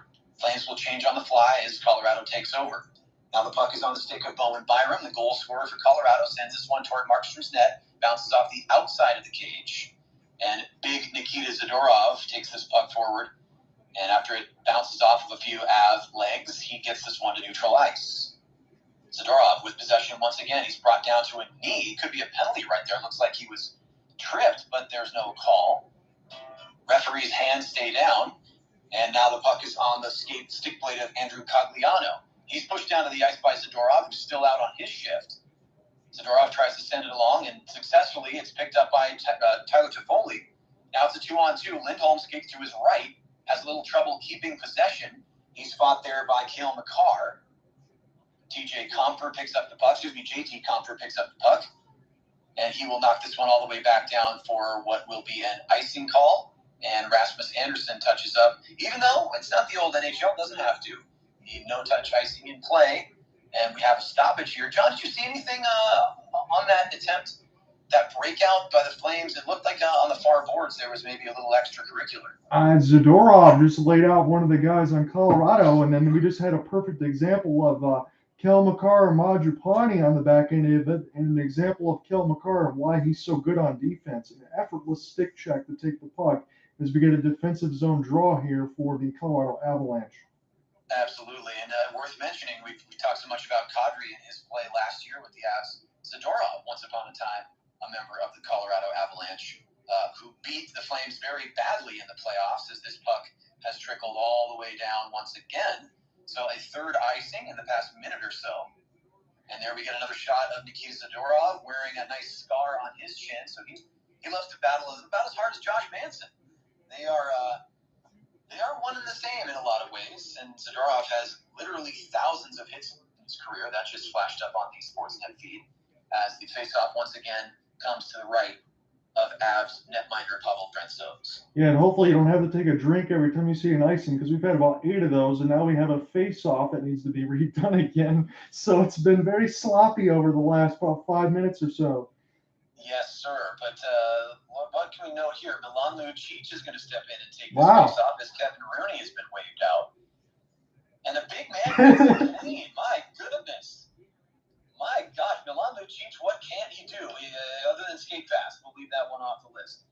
But Milan Lucic wins a beautiful face-off draw, and holding down low is Kevin Rooney. The puck is trapped up against the end boards, just to Francouz's right, and it's picked up there by the Flames. That's Brett Ritchie with possession, doing a good job to keep the Colorado Avalanche at bay, but his pass back to the point gets all the way back down to Markstrom, as about 7 minutes have gone here in the second period. So Kevin Rooney chips along from neutral ice, but this one is not kept in by the oh my gosh, sorry, John, I'm tripping over myself. It's game one. I'm working my way back into form.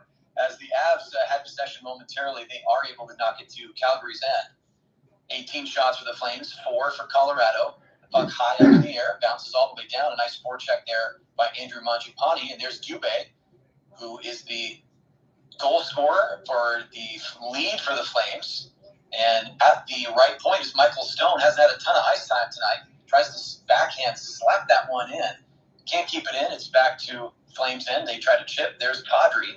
And this one trickles forward. It's on Dubé's stick now. Will he take a shot again? Oh, he leaves for Mangiapane. And that wrist shot attempt bounces off of a stick blade and up into the net. So the score remains 2-1 here. The Flames having the majority of the chances, John. And for folks like me who love the Calgary Flames, definitely liking what we're seeing on the offensive side so far. Yeah, you have to, because it certainly seems like toward the last, I would say, 10 minutes of the first and then all of the second, it's been all Flames. And maybe as you pointed out toward the start of the second period, it looks like a Colorado team that has played a back-to-back. But again, I would be a little auspicious not to think that Colorado won't have some sort of pushback, because again, for as good as Calgary has been with some of these chances, they've been cognizant in their defensive end. And you know what? If you can get a break out there for Cale Makar and Nathan McKinnon, they can kind of turn the whole game around. So Calgary just needs to continue with the game plan, put shots on Francouz, and they've looked good so far. Yeah, absolutely. I mean, it sounds like such a simple formula, and it's the correct one, but against a team like Colorado, not necessarily easy to do. Right. And even though, listen, and I'll be the first to admit, I feel a sense of confidence right now simply because of the way the forwards and blue liners are playing as units, as full lines for the Flames. It's not just individual skill. It's not one person taking over. I really like what I'm seeing so far in terms of the team coming together early with a lot of new pieces. Yes, they have the lead, but this is Colorado we're talking about. This is the team to beat, as we both agree. and it's only a 1-goal lead. Now, as we both know, anecdotally, John, the 2-goal lead is probably the most dangerous in hockey. So if the Flames score again, it's almost counterintuitive. That's when I'll probably get nervous. But somehow, even though it's only 2-1 for the moment, feeling very confident in the way things have gone for the boys in red tonight. Yeah, the way that this is pacing, and I don't want to sound hyperbolic, but it's the truth. Markstrom might only have to make 8 out of 10 saves. I mean, maybe 9 out of 10 you win the game, but that's the way it's looking like right now. And I know I said it in the first period, but I would like to see Markstrom face a couple of these shots and get into a little bit of a rhythm. Yeah, maybe Nazem Kadri just took some cell phone pictures of all of the Colorado Avalanche's plays drawn up, all of their breakouts. It's just a little homework done by the Flames potentially. We'll have to see, but still, unbelievably, and we're about halfway through this game. Yes. With 12:20 to go here in the second, still only 4 official shots on goal for the visitors. So speaking of those visitors, they have the puck right now, and they will dump and chase. Kadri will pick up there. And a nice little move to get the puck back to neutral ice. It's chased down by Cale Makar, who makes skating look as if he were walking on grass. He can do anything he wants on those 2 blades. He has the puck now on his stick. There's a shot. I don't think Markstrom saw it. It went up and over the glove side. And again, it will not count as a shot on net, but a nice scoring chance right there from number 8 for Colorado. And Colorado is able to keep the puck in. Flames could not clear right there as Rasmus Andersson tries to rub McKinnon off the puck, can't do so. Now Hanifin fighting down low with, I believe that is Mikko Rantanen. The puck now in the far corner all the way back to the point. It stays in. Colorado with a little bit of zone time here. Rantanen behind Markstrom. He's pressured by Hanifin. Now it's back out to the blue line. Flicked on right into the breadbasket. Saved by Jacob Markstrom. So 25 had to answer the call right there. And on the 5th shot of the night, he does so and makes it look easy. Yeah, Mikko Rantanen had some extended work in behind the net before he found Bowen Byron with a chance that was stopped there by Jacob Markstrom. But Rantanen's got 4 assists in the season so far, and you can definitely see why. Excellent work in behind the cage. Yeah, absolutely. And, of course, right on the heels of us talking about, our confidence in the Flames' play so far. Now, they didn't look fully shinky, I would say, but that was definitely a push right there by the Avs. And now Michael Backlund waves his wand a little early, and he may have been he will stay in the face-off circle for this draw to the left of his goalie, Jacob Markstrom. This one is won by the Avalanche as it's chipped forward, and it will bounce into the high slot area, and it's knocked back out to neutral ice by Trevor Lewis. Chasing down with a good forecheck right there is Blake Coleman. Lewis follows up as well. Great forecheck by 22 and 20 of the Flames. 2 forwards working hard. And I like to see that from the 3rd and 4th lines of Calgary. And that stretch pass right there goes over the stick of Evan Rodriguez. It's picked up by Calgary and chipped along by Blake Coleman. Backlund on a 1-man forecheck. Puck will be taken here by Val Nichushkin. He's going to go all by himself, try to get a wrister off, but he'll circle back and set something else up. He leaves that puck for Samuel Girard, and that puck is frozen by Jacob Markstrom. Very dangerous right there. And Markstrom has had to answer the call now twice in about a minute and has done so successfully. I think that's what I've been asking for there, Cooper, and that was right with Evan Rodriguez with the tip on the doorstep. That was a great save by Jacob Markstrom. Yeah, real sharp angle shot right there, but just enough traffic. Rodriguez had the body on, and Mackenzie Weegar also not really a full screen. I do see that Markstrom had an eye on that shot, but definitely needed to be in the right position and hug that near post beautifully. So the faceoff is going to be won to Markstrom's right, and here comes Nathan McKinnon flying around the corner, but a good job by Rasmus Andersson, the Swedish defender, to push him off the puck. Now Lindholm, though, gives up the puck. He just turns it over immediately as he tried to go on his backhand, but it does get to Huberdeau, who's tripped right there. No call. Somehow it's out in front. Backhand attempt. The Avalanche should have tied it, but Markstrom steers it wide after Huberdeau is tripped. Unbelievably, no call is made. And the Avs will retain possession here at neutral ice after the Flames tried to break out. There's a check from behind.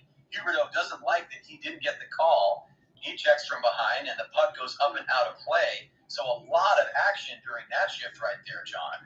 All right, Cooper, we need to slow down here for a second because there was a turnover there that was right out in front that somehow Colorado didn't bury. Huberdeau gets tripped, no call. cross-check on the other side, no call. So what are the referees going to call, and what are they going to let go? It seems like they're letting go of everything right now as we get the commercial break. Wow, and John, on our Sportsnet feed, we just got a really great replay, a nice medium close-up shot of what I can only describe as the trip of Jonathan Huberdeau. That was a stick in the skates that brought him down as he was attempting to clear his own zone. Well, I mean, it's the hockey season. We're underway, John. We're going to have some missed calls, and that certainly was one. It's the first game for everybody. That's true. I did. Hey, I flubbed some play-by-play a little earlier, and I'm looking for forgiveness. So I think that our referee maybe can ask for forgiveness as well. Well, I know some of this stuff, the scoreline doesn't dictate a little bit of one-sided action, and I'm not trying to throw any voodoo dolls or anything else like that, because I'm glad to see Jacob Markstrom get a couple of his key saves, but I am starting to see a little bit of pushback from Colorado, as you would have expected. Don't you agree? Yeah, absolutely, and I think it's no surprise that it's coming at this point. We are at about the halfway point of the contest, and listen, let's just say they've shaken the cobwebs off.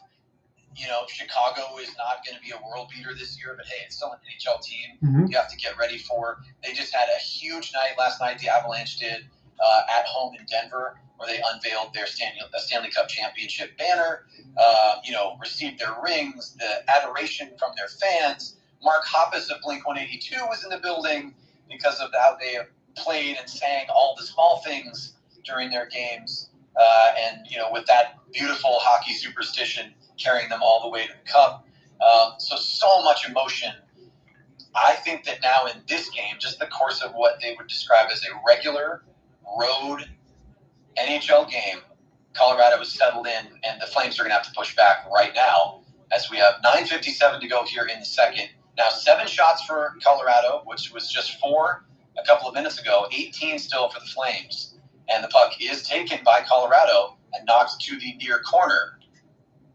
And Cogliano on the ice there is pushed away, and there's Milan Lucic fighting at the half boards. Does a great job right there to take possession. Now he'll skate forward, 2-on-1, now 3-on-3. Great job getting back by the Avs right there. And here's Kevin Rooney, the center of the fourth line for Calgary, who promptly is dispossessed of the puck behind Pavel Francouz. And now here come the Avs. Down low is Devin Taves. He's fighting with Nikita Zadorov. Good luck there, Devin.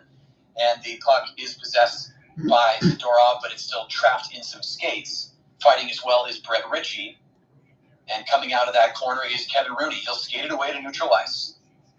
So the fourth line's still on here for the Flames, and Cale Makar skates right past Milan Lucic, who was lining up for a hit.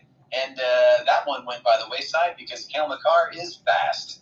So there's a stretch pass. The Flames step in. There's a shot that doesn't really even get started off of the blade of one of the Flames there on the left side. And they will try to regain control here at neutral ice and do so. Here's Kadri coming up the right wing. That one in front, and a great save on the doorstep by Pavel Francouz. Could have been 3-1. It remains 2-1. A beautiful pass by Kadri. And then Lindholm is checked down in his own end as now Colorado has possession. Here comes Josh Manson. He fakes the shot. This one's going to go across. It's bouncing. Doesn't get into the crease, though. Into the slot. That was Rantanen with an opportunity, but the puck was deflected away by Noah Hannafin. Colorado still with possession here, though. McKinnon sends it back, and now it's on the stick of Byron. Byron leaves for Rantanen. This one is going to be gloved down by Markstrom. So, Mr. John, we are starting to see the Avalanche do what they do. They're putting the pressure on, and things are tilting a little bit toward Markstrom, aren't they? Yes, it is. And as you called there with Cale Makar, not only dodge the hit, make the moves, and yeah, it's been physical. It's been nasty. This game is starting to find its footing, and this is exactly why you and I wanted to sign up for this one tonight. It's been fun. It certainly has, and boy, oh boy, what a great opportunity right there. That could have been Dylan Dubé's second goal, and we're seeing him on the bench right there, grimacing just a bit. I think he knows it should be 3-1 right now. Now here comes Tyler Toffoli. Tyler Toffoli backhands this pass to Lindholm. Lindholm's going to take a shot. This one is saved by Pavel Francouz. So Elias Lindholm must have heard me and said, the ice isn't tilting. We're going right back the other way. I'm going to fire one right on, and let's get a face-off in the offensive zone. That's exactly what the Flames will have. Last three opportunities there for the Calgary Flames could have definitely been goals. Pavel Francouz has been pretty good in this game despite giving up 2. Yes, he certainly has. Right there, you see the skill. And, of course, he's what you don't usually expect. He's got the glove on his right hand there, and he makes a nice glove save. Last year, that .921 save percentage and 246 goals against. So the Flames now are trying to get this puck out of their own end as it's sent across and just past the outstretched glove of Jacob Markstrom. Bit of a dangerous sort of shot pass right there, and another stop by Markstrom.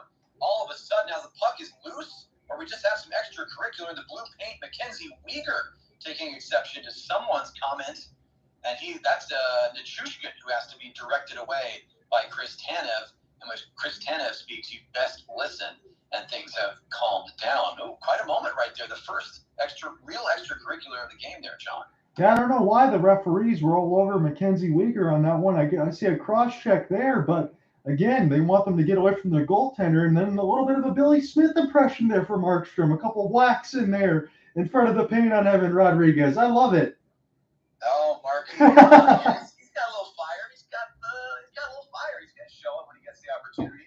But here's an opportunity for Colorado, and another stop right in the same spot. Every save of the past 4, I believe, from Markstrom has been right below the crest on his jersey. So the Colorado Avalanche doubling their shot total, in fact, more than doubling their shot total, just in about the past 3 or 4 minutes.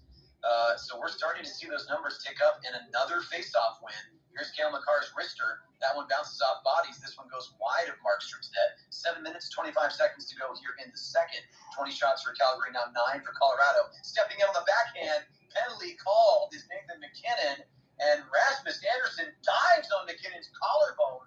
He puts him in a chokehold, and we've got everyone except the goalies in a scrum. Here we go, Cooper. This is getting a little nuts as Nathan MacKinnon just jumped on top of Jacob Markstrom after making a sick drive to the net off the backhand. Wow. Listen, and I'm a Flames fan. That is Nathan MacKinnon that we know and love. He looked like a video game hockey player, holding that puck on the backhand, sliding in toward Jacob Markstrom, keeping the defender at bay. He gets all the way to the crease, and at the last second, Backlund's able to separate him from the puck, takes a penalty in doing so, and then MacKinnon just puts his body weight on the goaltender, knocks Markstrom back into the net, and Rasmus Andersson goes WWF, puts him in the chokehold.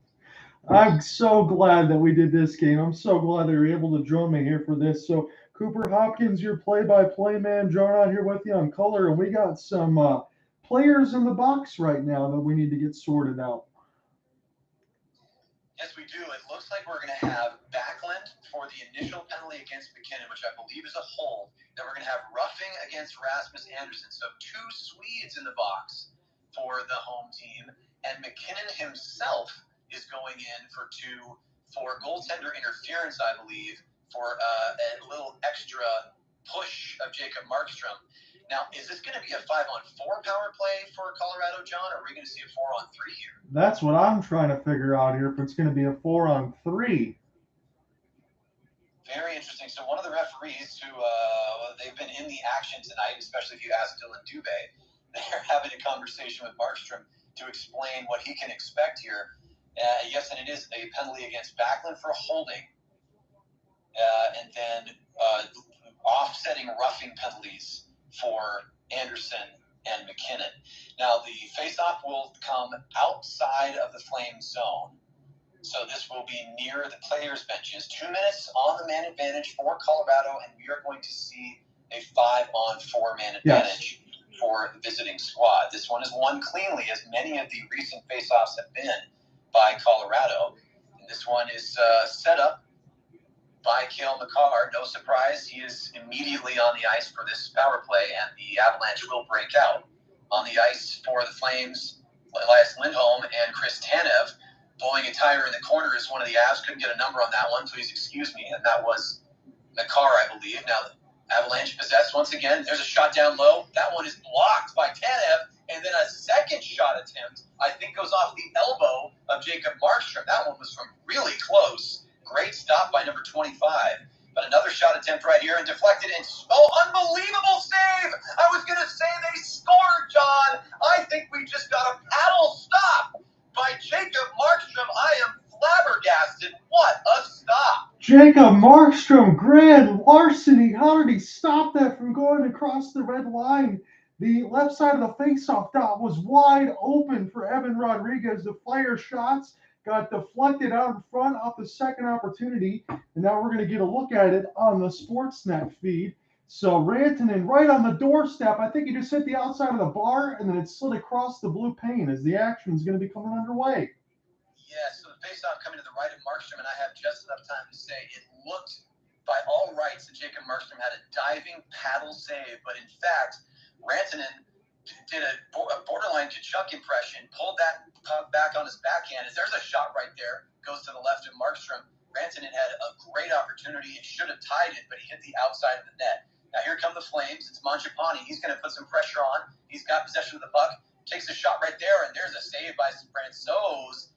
And Mangiapane gets very close to Francouz in the blue paints. So the Flames and the Avs, I think, are recognizing one another as big-time contenders in the West. And great pressure right there from Mangiapane. Another penalty kill scoring chance. Yeah, it was great. It looked pretty good on that. He tried to get past Makar right on the ship, which was very difficult to do, by the way, because of all the speed. He got a good shot on right in the breadbasket and shared some words with Pavel Francouz. So both teams meeting the measure of the moment right now is what you love to see, Cooper.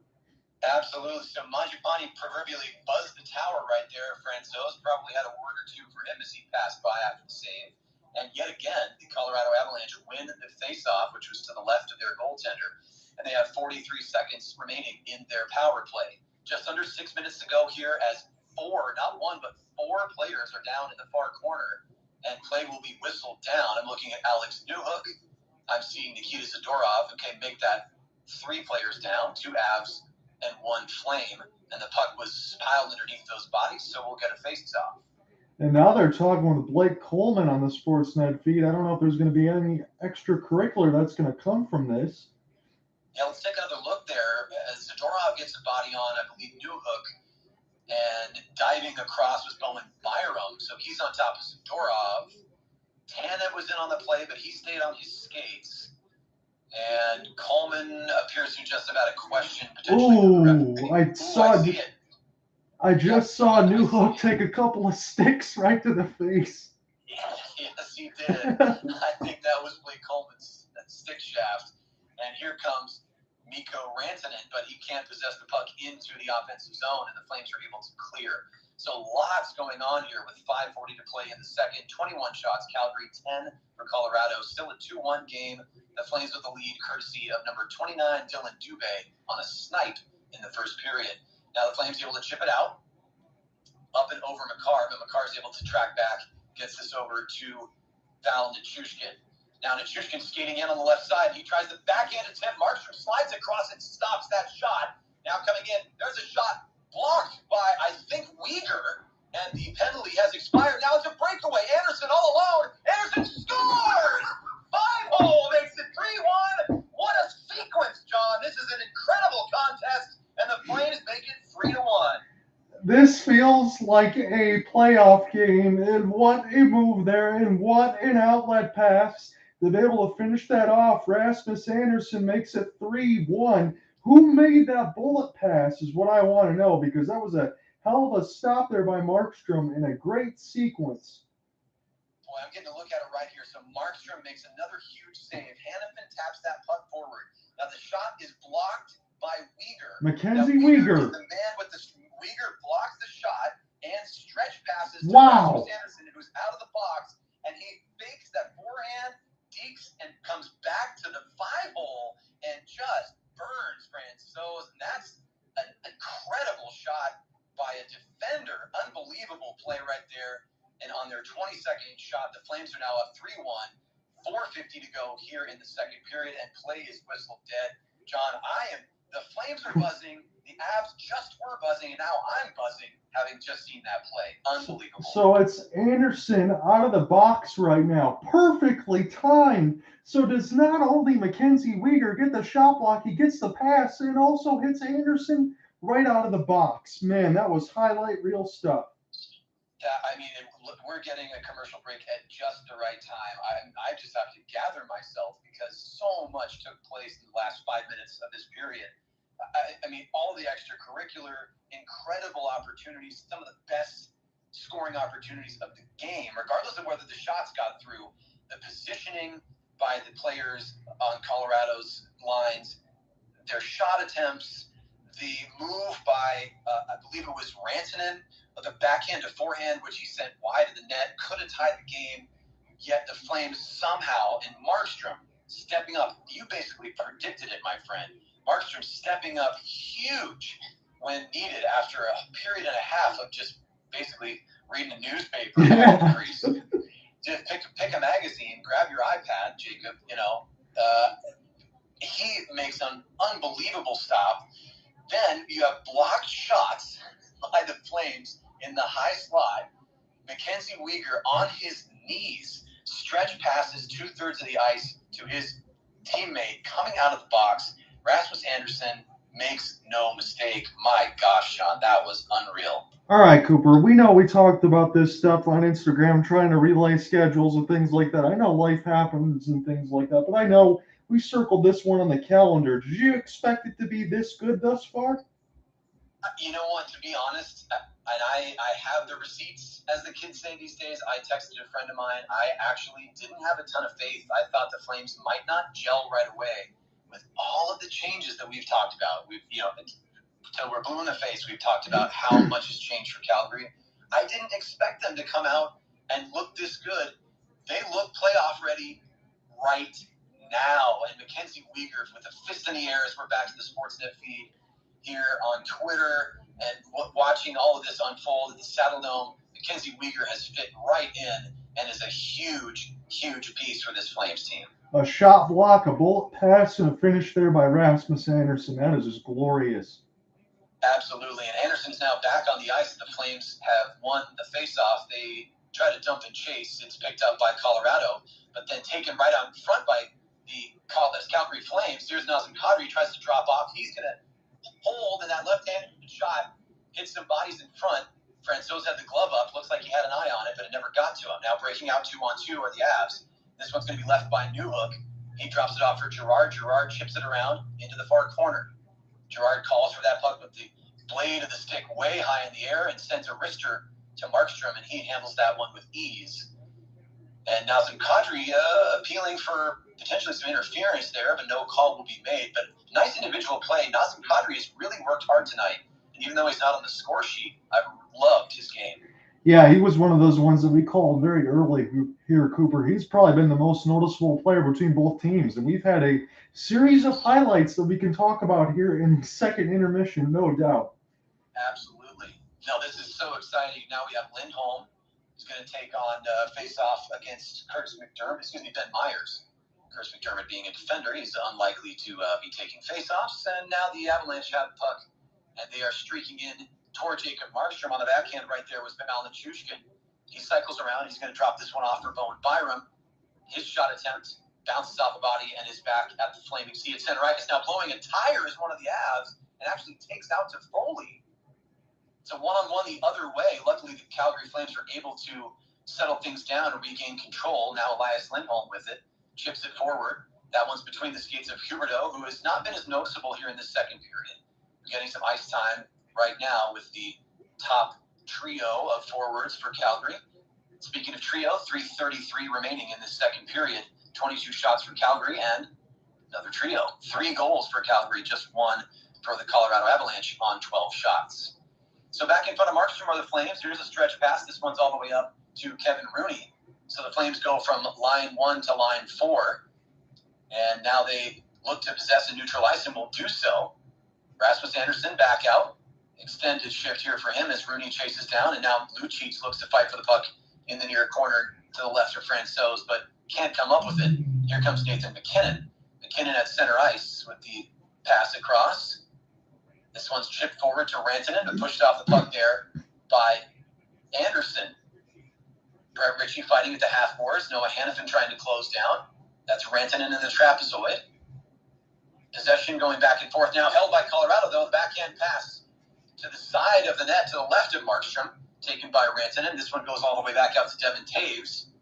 He chips it back behind Markstrom yet again. So some extended zone time here.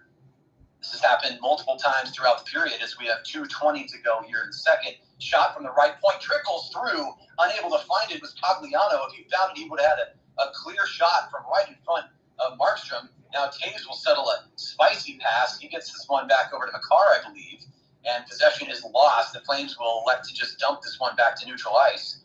Richie tries to get a check on, long shift for this energy line for the Flames. Not a ton of energy left. It's a 4-on-2. Here comes Taves. That backhand pass, though, was mishandled. A break right there for Calgary. Boy, oh boy, 4-on-2. Could have chosen any pass and couldn't get a pass off at all. So inside 2 minutes to go here in the second.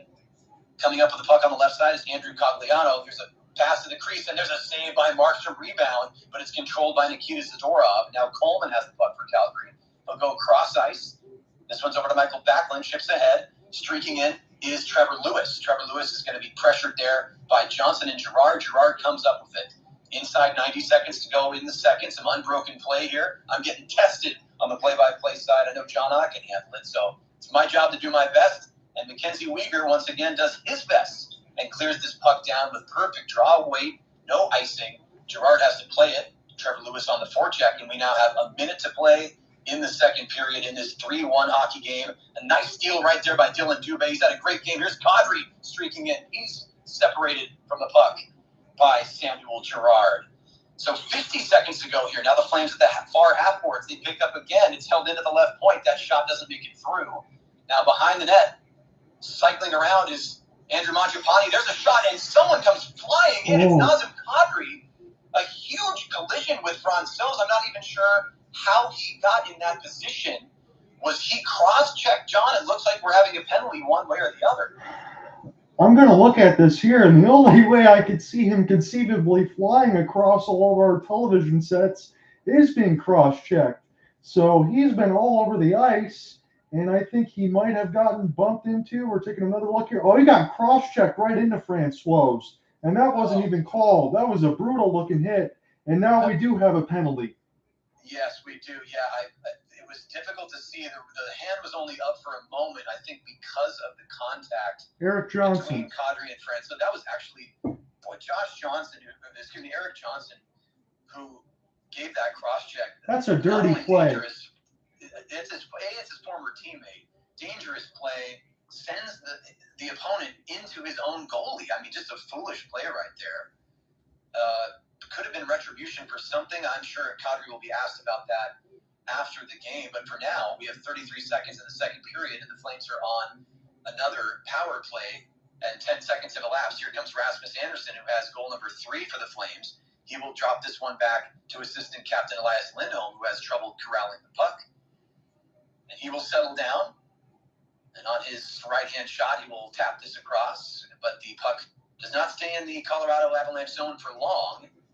Kadri has it, barely onside. Now he's getting pushed around, and that shot comes through, but for a deflection, Toffoli could not get a stick on it.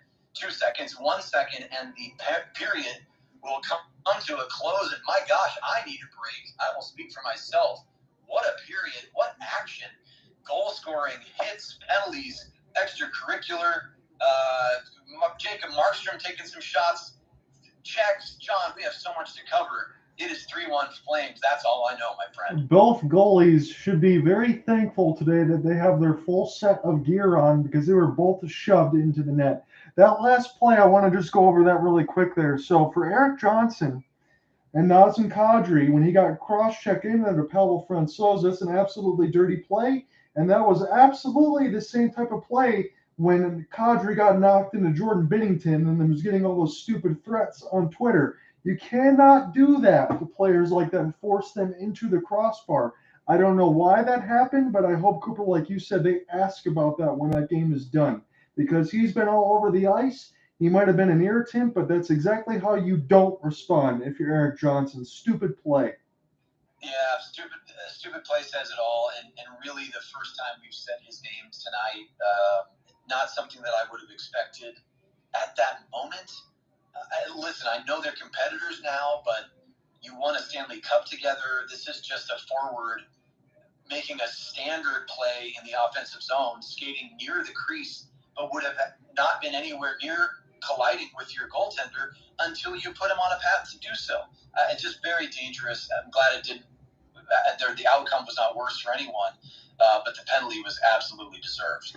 Yeah, and I didn't want to get too fired up, but sorry for everybody that listens to this. I just want to make sure what was said correctly because you just can't do those things like that. So, Cooper, a lot to unpack here. And again, if you have to go or anything else like that, I can pick up in the broadcast, no problem. But since you're still here, it is 2 goals for the Calgary Flames and 3 straight. It was Dylan Dubé at the 2:31 mark, shorthanded, Andrew Mangiapane. And then Rasmus Andersson at the 14:52 mark. Mackenzie Weegar made an unbelievable shot block. He makes the pass. He times it perfectly as Andersson steps out of the box and makes it 3-1. We had Nathan MacKinnon trying to make a house call, spinning around Michael Backlund, jumps into Jacob Markstrom, and then on the other play that we just talked about. So the goalies have been overworked. The players have been destroyed. Hell, even Blake Coleman got a couple stick checks into the face of some Colorado players, so the refs are certainly letting them play. And I don't want to say this haphazardly, but it's the truth. It does feel like a playoff game because you and I probably could have counted on both hands how many times penalties should have been called. But this is open, this is free flowing, and this is nasty here in the season opener at the Saddle Dome. Yeah, and the level of competition is at a peak right now. I mean, I would be hard pressed to think of any other teams that would come in and be able to push around either this version of the Colorado Avalanche we're seeing right now, even though they're behind, and especially the Calgary Flames the way they're playing tonight. I mean, if this is a sneak preview, listen, of course we know it's the regular season now. We're into meaningful games. But if this is a snapshot of what we're going to see from Calgary with any level of consistency, look out Pacific Division, look out Western Conference. I mean, this is some really fantastic play so far from the Flames. This is why absolutely Brad Treliving was on the phone wheeling and dealing to get players like this, because every single one of them, I'm going to include the whole team, but I want to just again talk about the 3 and Jonathan Huberdeau, Mackenzie Weegar, and Nazem Kadri. This is why you brought them on the board, and this is why every single one of them are contributing into this game. This is a big-time game. I understand it's game 1, and I'm not bringing any overreactions because you really can't. You're playing against the Colorado Avalanche. You want to see what it's all about, and Calgary is playing very well. Can they, astutely put all this effort into Saturday when they play against Connor McDavid? Because, I mean, look at it. It's Colorado, Edmonton, and Vegas right off the jump here for Calgary. They need to be ready and play at this level, and they're looking really good right now through 2 periods. Yes, they are. And, one of the interesting things, and as we say so often, John, I have no interest whatsoever. I mean, listen, he's on the team that I love. I don't want to take anything away from Jonathan Huberdeau or his game tonight. He's been a solid player for the Flames in this game. But you know what? He hasn't been a major factor. Major factor? His teammate in Florida, Mackenzie Weegar. Nazem Kadri, he's been everywhere. He's done a little bit of everything except get on the score sheet, which I still believe he will in the third period. Jonathan Huberdeau has, of the big 3 new names for the Calgary Flames, he's been in that bronze medal position, so to speak. You got Weegar with the clear gold right now with just incredible plays on both ends of the ice. And you got Nazem Kadri, who's been doing it since the puck dropped. He's just been forechecking, pressing, passing, making life hell for his former team. And Huberdeau's been good, but he has not been a major contributor. I mean, and frankly, I love that right now because they're not relying on Mr. 115 points from last season to be successful in this game. They're relying on the pieces around him, and those pieces sure look good. Well, I don't need to give you the gold star here, Cooper, because you already know, because you took the words right out from my mouth. That's exactly what you would want if you're a Calgary Flames fan. You don't need to be dependent on the guy that's gotten you over 100 points. You want to see the rest of the entire team contribute and lift everybody. That's what makes a good team, and that's what we're seeing right now. Look, I don't care. I know we talked about this a little bit in the first intermission, whether or not it's a back-to-back. Colorado is Colorado. They're always going to get the team's best effort. That's how it goes when you win a Stanley Cup. Calgary is doing everything they need to do, and I hope that they can continue to play this way throughout the regular season because, like you said, it would be lookout Pacific Division at this point. But I do expect when the 82 games are done, that Calgary should be sitting in that top 3 spot and at worst a playoff spot. Even with injuries and the things that go throughout the season, this team looks good, and it's not just because of day one and game one. This team looked good when you looked at the lineup on paper, and they're performing like it. Yeah, absolutely. And I mean, listen, there's a ton of skill and teams that we've talked about that are going to make a push in their division this year. And I think about the Canucks, and I think about the team that you talked about earlier. A healthy Vegas squad is not a team that anyone wants to face. They still have the pieces to really cause problems for their opponents, regular season and postseason. And let's not forget the Oilers. I mean, they're top heavy, but that level of skill, a generational talent who can take over a game at any time, as we saw in the Oilers regular season opener and during the Battle of Alberta series in the playoffs last year. All of those things are noted. But you know what? This version of the Calgary Flames, give me a 7-game series against the current version of the Oilers right now, it's Flames in 5. Oh, yeah. I mean, that's kind of what I thought going into even last season. And I understand how things turned out, and I understand maybe the Battle of Alberta and the momentum of goals. It was an avalanche, again, with this pun intended with the team that we're playing now, but it was. The water faucet, as you said, would not be turned off. And I think if the game is a little more normalized, that's why I took the Kings last year against the Oilers. They lost in 7 without Drew Doughty. I definitely think Calgary can get to that point. And if we do see Calgary and Colorado, and I'm not forecasting playoff stuff tonight because it's just game one, but that is what people want to see, and this is what you want to watch when you watch these two teams. I understand Tampa Bay, we enjoyed that in the Stanley Cup final, but if I want to think about a final match, I'm thinking about a Western Conference match between the Flames and the Avalanche. That's what I want to see in a 7-game series. Boy, and after a game, I mean, listen, we're only 2/3 of the way through this game, and we've had enough action. By no means am I satisfied, but if what we have seen so far over 2 periods took place over the course of 3, that would still be a fantastic game. We still have the whole 3rd period to go. I mean, this has just been exciting hockey. You got to think that Gary Bettman and powers that be are looking at their reigning Stanley Cup champion and are seeing a rising, skilled team. Yes, they're a smaller market. I understand the Flames are not a major market, but if we're looking across the both nations, right? We're looking across the continent. We're looking at the Rangers, successful, Florida Panthers with their squad. We're looking at an LA Kings team that is potentially going to be resurgent this year. Hopefully Seattle's a little bit more relevant this year. So across the board, there's going to be raised competition. Yes, there are some teams that are just going to be the bottom dwellers. That's just sports. But my goodness, at the exact opposite end of the spectrum, the Flames seem to be leaning into the hype, the expectations of, hey, you lose Gaudreau, you lose Tkachuk, but somehow you get better. I mean, yeah, sure. I bet Gary Bettman's happy, but you know who's the happiest person right now? Brad Treliving. What an incredible work as a general manager. Just unbelievable. Give him the award. Give it to him right now. I mean, Cooper, I'm being a little reactionary, but my goodness, what a game. I agree with you, Cooper, because here's why. There's 32 teams, and I understand only one team can lift the cup. It doesn't matter any sport. I still believe, whether or not, I know you believe with me on this, but we'll just throw it out to everybody in the universe. Is the Stanley Cup the hardest trophy to win in all the sports? I believe so. People can say football and this and that. I get it.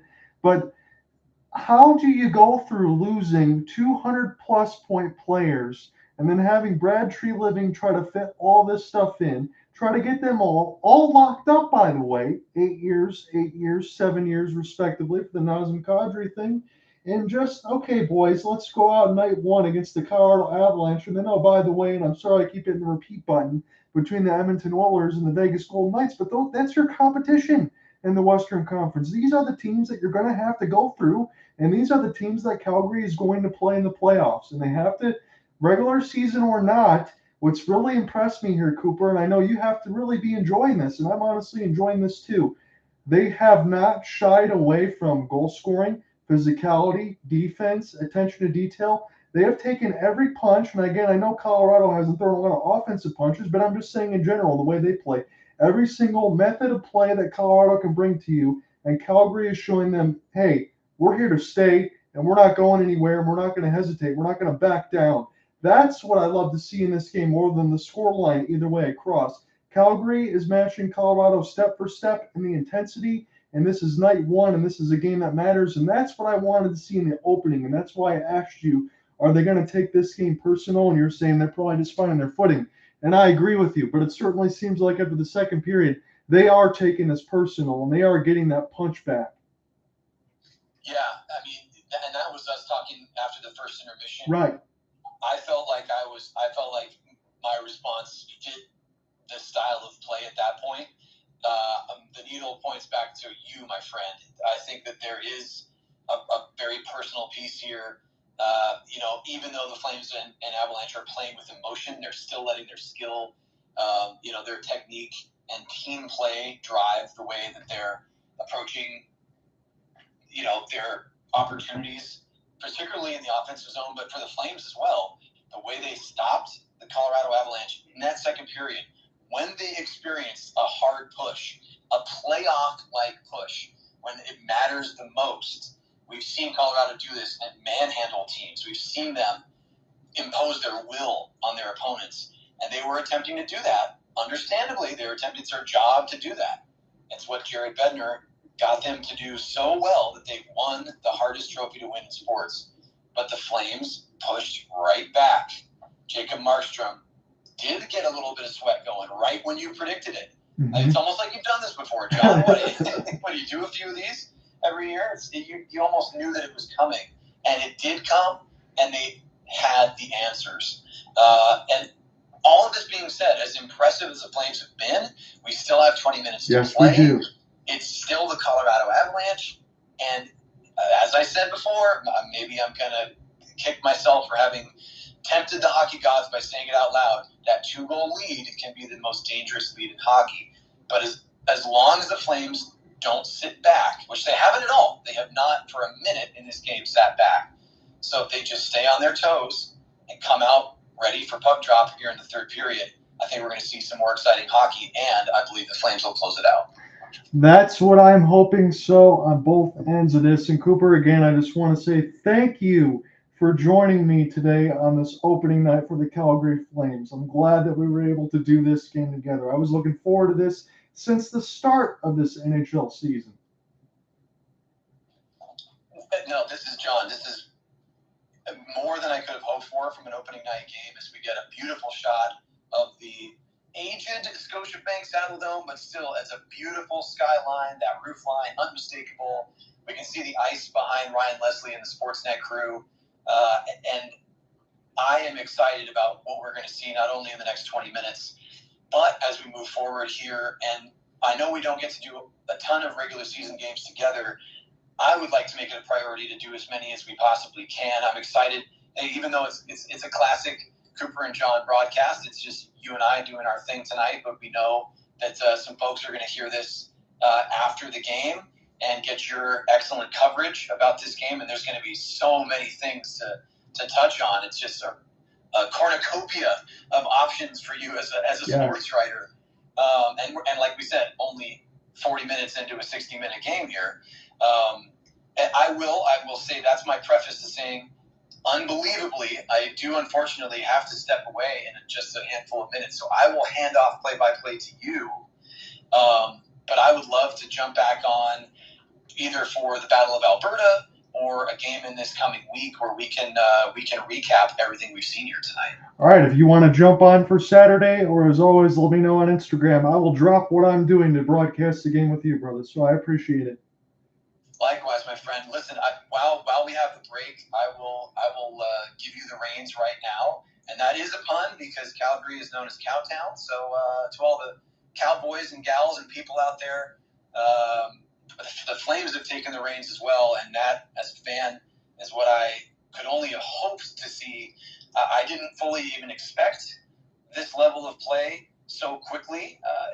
From the first period puck drop, they were ready to go. And you know who else was ready to go, John? One last little comedy bit as I depart. The referees are back out on the ice. Let's see if they call themselves for interference on any plays in the third period, because I'm sure Dylan Dubé was hoping for that. Yeah, I'm sure they forgot their rule book. Hopefully they figure it out here in the third period. Listen, thank you so much, my friend. And fittingly, we're seeing Nazem Kadri's Stanley Cup ring. That is beautiful. It is a work of art, and I'm glad that he was presented that tonight. He obviously and unquestionably deserves it. His play, coming back from injury last year to make a huge impact and help his team win the Stanley Cup. And you know what? All I can say is I'm glad he's a Calgary Flame. Well, that sounds great there, Cooper, and I absolutely agree with you. Please, either Saturday, I'll probably be back in on Twitter Spaces if you want to join in. I think I'm going to pencil that in for Saturday for the Battle of Alberta, but it'll be a much-needed off day for tomorrow because I got an early morning here, so we'll not be on tomorrow, but Saturday for the Battle of Alberta, I will be back. Yes, sir. You know what? Let's pencil it in right now, and of course, I will chat with you before then. Not only to confirm Saturday, but also to just talk about everything that we've seen here tonight. Hopefully, the home team can close things out as the players are back out on the ice. John, I'll hand it over to you. Another fantastic broadcast, my friend, and we'll do this again, hopefully in just a couple of days. Thank you so much, man. Have a good one. All right. Talk to you soon. So that was Cooper Hopkins doing the play-by-play. I was glad that he was able to join me here for this one, man. It's been a great 2 periods.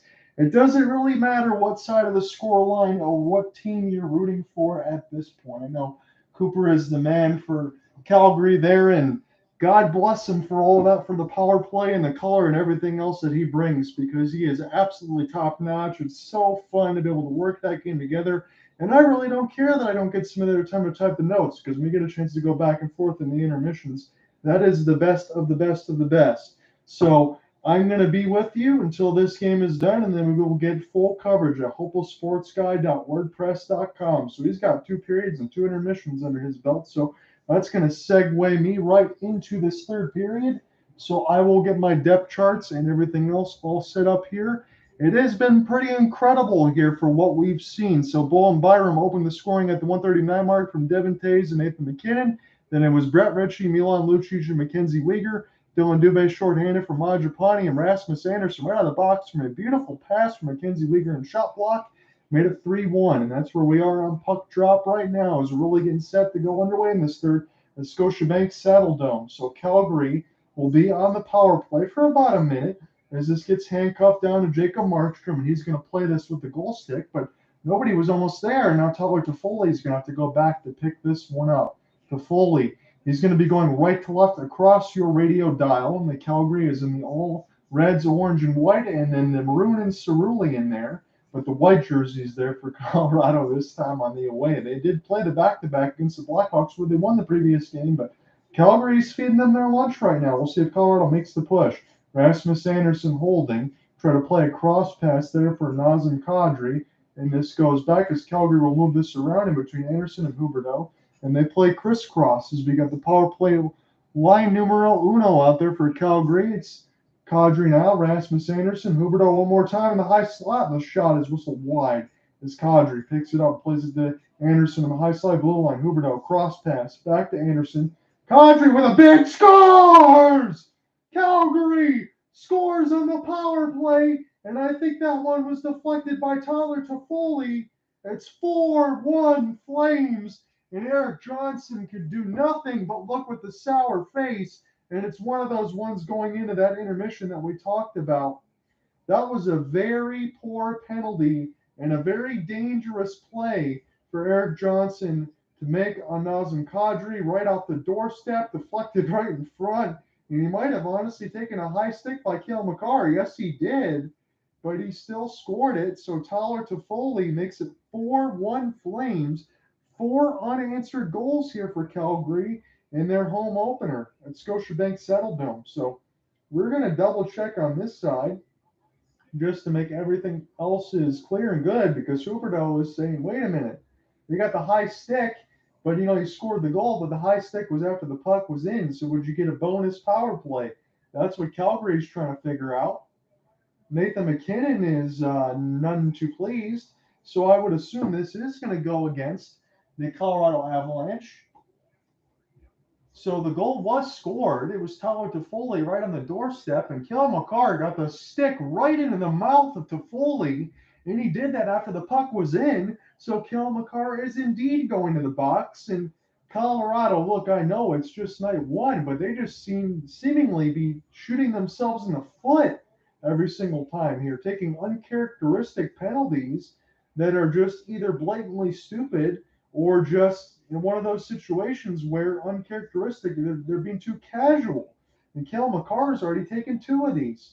So the referees now are trying to figure out a spot on the ice, trying to get everything squared away. So Calgary got the power play goal from Tyler Toffoli. We will see what the secondary assists will be for. It's Nazem Kadri and Rasmus Andersson. It's four straight goals for Calgary here. It was 1-1 after one. They outscored Colorado 2-0 in the second, and now they scored an extra one here in the third to make it 4-1. So this is about as good, and I know Cooper Hopkins said this elegantly, it's about as good as you could ask for in between Jonathan Huberdeau, Mackenzie Weegar, and Nazem Kadri. And for Jonathan Huberdeau to be getting the bronze medal at this point, as I thought he said that perfectly, is excellent here for Calgary, because that means everybody else is fitting the bill and doing what they need to do. So Dylan Dubé gets knocked off the puck again by Josh Manson, who just seems to have a target on his back. And Huberdeau, as this one goes offside, Toffoli will touch. We're going to get a neutral zone draw with 18:28 left to go in the third. So John, I'm here with you. I'm your play-by-play man for this third period. I'm going to be closing this out, and then I will give you full game coverage to follow. I think Cooper Hopkins and I are going to pencil this one in for the Battle of Alberta on Saturday. So I'm going to make sure that this reporter's got some extra batteries and the phone is juiced, because I'm looking forward to that one too. That we can try to team up as much as we can in the regular season. Instead of getting a late start probably through March, we can start right as it begins in October. This is the home opener here for the Flames. Huberdeau makes the pass across as this goes back from Rasmus Andersson. They're going to let the forwards kind of skate this one here as Calgary, as they're very controlled on their breakouts, but Tyler Toffoli is going to need some help. Pass couldn't find Jonathan Huberdeau on another power play opportunity again here for the Flames, and Jacob Markstrom will play this one for the goal stick as two Flames come together, but Colorado not quite there on the forecheck side, and now they are, but Calgary able to break out here as this goes back to Nazem Kadri. Boy, has he been noticeable on the ice. Holds off the backhand near the right face-off dot, still holding, drops it there to Rasmus Andersson, gives it back to Kadri. Kadri will play crisscross there with Tyler Toffoli as he's waiting in the high slot toward the right side. Kadri centered a pass out in front, kept in nicely there by Rasmus Andersson, now finds Jonathan Huberdeau. They play crisscross. Kadri wants that bomb again. If he could get that over near the right dot. Kadri's still holding near the right face-off dot. He's going to leave it there for Andersson. Plays it off the skate once more. Huberdeau, cross-ice pass to Kadri. Taking his time. Near the right dot. Centered it out front for Huberdeau. Extra pass, scores! Huberdeau to Lindholm with the unselfish play. 5-1 Flames. Absolutely incredible now. So I know Cooper Hopkins just left in this broadcast, and now he's leaving me here for this third period. But if you're still watching along, and welcome, Sean, I appreciate you, man, on the Twitter Spaces. The second time Kale McCarr has been in the box, Jonathan Huberdeau could have taken that shot near the left side dot and the left side part of the blue paint. Holds, waits patiently, and drops it right back. And the beneficiary of the easiest goal you could ever ask for, Elias Lindholm, and he got some of those ones, although he's been very capable himself, so I'll watch what I say. But between Johnny Gaudreau and Matthew Tkachuk, if you're going to get those room service ones there from Huberdeau, that's why it's 5-1, as it's icing against the Flames. And Colorado's going to get an offensive zone draw.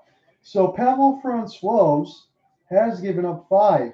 But how many of those are probably on Pavel Francouz? Maybe 2? Because I just don't know what you do. And there's a lot of time and space for Nazem Kadri to get the pass across. And then Huberdeau will drop it back as Elias Lindholm gets his first of the season. Again, it's the home opener here for the Calgary Flames as Lindholm and Huberdeau gets the primary assist. Nathan McKinnon off to the races, scores! Nathan McKinnon left to right across your radio dial. Makes it 5-2 now. So the 5 unanswered goals here for Calgary have been answered by number 29, the assistant captain. Gabriel Landeskog is going to miss about a week and a half.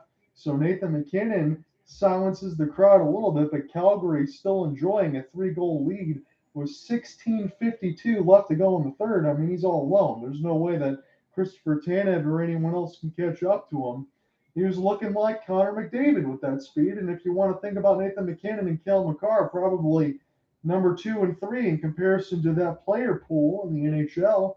And there you go. Nathan MacKinnon puts Colorado on the board for the first time since Calgary scored 5. Colorado trying to buzz again is Valanchuskin. We'll play this one across, and this goes back to Jacob Markstrom. Hanifin with a dangerous pass. Lucic trying to get it out of his own end near the right dot. Valanchuskin tries to find it. Lucic and Nichushkin come together as Valanchuskin has it now. Bomb shot, Samuel Girard, and that one was patted aside there by Jacob Markstrom, but it's still live near the left side red line. MacKinnon again. And a big save there by Markstrom as this is finally picked up by the Flames. They can get this across the blue line, and Colorado all of a sudden has life. Here's a chance for Evan Rodriguez, the pick up there from the Pittsburgh Penguins. He will dump that one in, and Calgary with the Flaming Seas on the front of their chest try to get this one out. Centered out in front for Valanchuskin. And is this one going to be a penalty? We have a hooking call. This one's going to go against the Calgary Flames, and we're going to see who this is going to be on. So I'm going to pull up this ESPN box score. Now, all of a sudden, things are getting a little bit spicy here. Nikita Zadorov, 2 minutes for hooking. And don't look now. If Colorado scores again, this time on the power play, it would be 5-3 with tons of time left. So you got to be careful on that aspect of it. As Valanchuskin, no question, he was hooked right in front of the blue paint there by Nikita Zadorov. Had to call that one. But also, if you're just joining me, it's one of those situations you probably could have called a lot of those penalties in the second period with a lot of hacking and whacking going on, cross checks everywhere. Nikita Zadorov goes in the box. Excuse me. So Colorado in on the power play as this goes back to Pavel Francouz and now Cale Makar. We'll find it. Cale Makar looking to break out left to right across your radio dials. This goes to Mikko Rantanen. He got hit by Mackenzie Weegar, got bodied off the puck, but Colorado still got it. Makar lets it go. And that one goes just wide. Picked up now by Nathan MacKinnon. He just got the way to school. Now back to Cale Makar as they'll play crisscross. Pass goes back across the blue line, so Mikko Rantanen will have to go back and check up.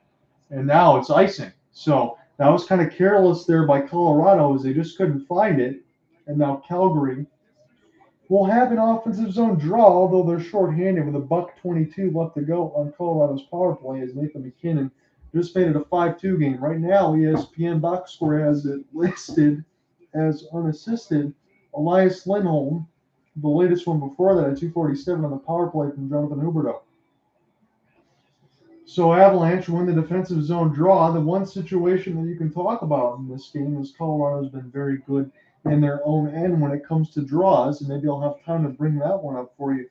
As a little bit of a beach ball was thrown there on a balloon side in the crowd. That's not a bit all distracting. Colorado still on their power play. Cale Makar center this one to Nathan MacKinnon. He wants the cross pass there for Rantanen, but good defense by Calgary to break that one up, and they send it down the ice.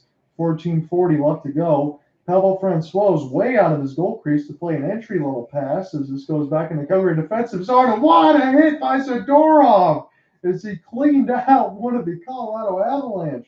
Francouz will play. This is Trevor Lewis able to pry this loose and maybe some time for Calgary. No, instead they'll go back to the defensive end and clear this one down the ice and take changes. I thought they might take an offensive zone rush here.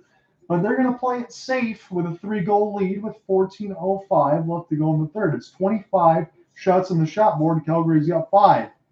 Byram has it now. Bowen Byram's going to spend his time on the third-line defense. That's kind of an embarrassment of riches here for Colorado. Here's a chance for Michael Backlund. Backlund's going to let this go, but he whistles it wide across the right face-off dot, and this could lead to a breakout, although it's 3-on-3. Both Colorado and Calgary on the defensive side, one there by Colorado momentarily, and then it finds Michael Backlund. This goes back to Dylan Dubé as he won the race, but Bowen Byram picked his pocket. And Colorado tries to do something, but it's intercepted by Andrew Mangiapane in the neutral zone. As this goes to Nikita Zadorov, plays across a pass there, and it gets deflected by the Avalanche and across the blue line now. Avalanche just trying to find something. Josh Manson floats it in toward Markstrom, and he saves it right in the breadbasket as immediately Sportsnet cuts to a commercial, and I hope that they meant to do that. So when we come back, we're going to call the last 13-19 of this third period, shall we? Stick with me. Be right back. Sean, I appreciate you, buddy. How are you doing?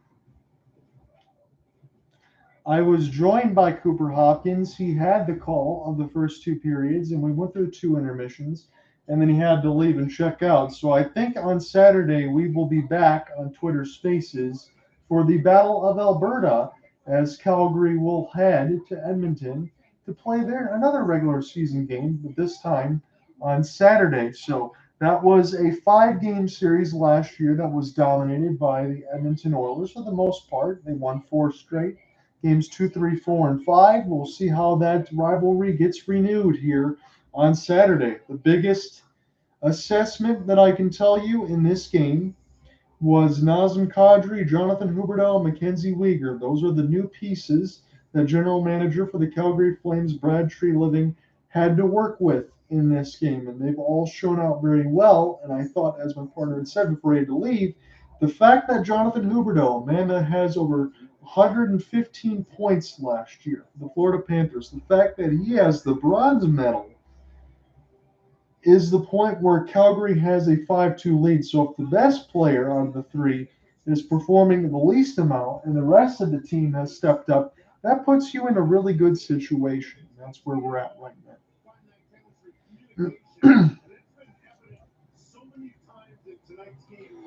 So I will pull this power play line down, and I will go back to what's going on, Nick. How are you doing, my man?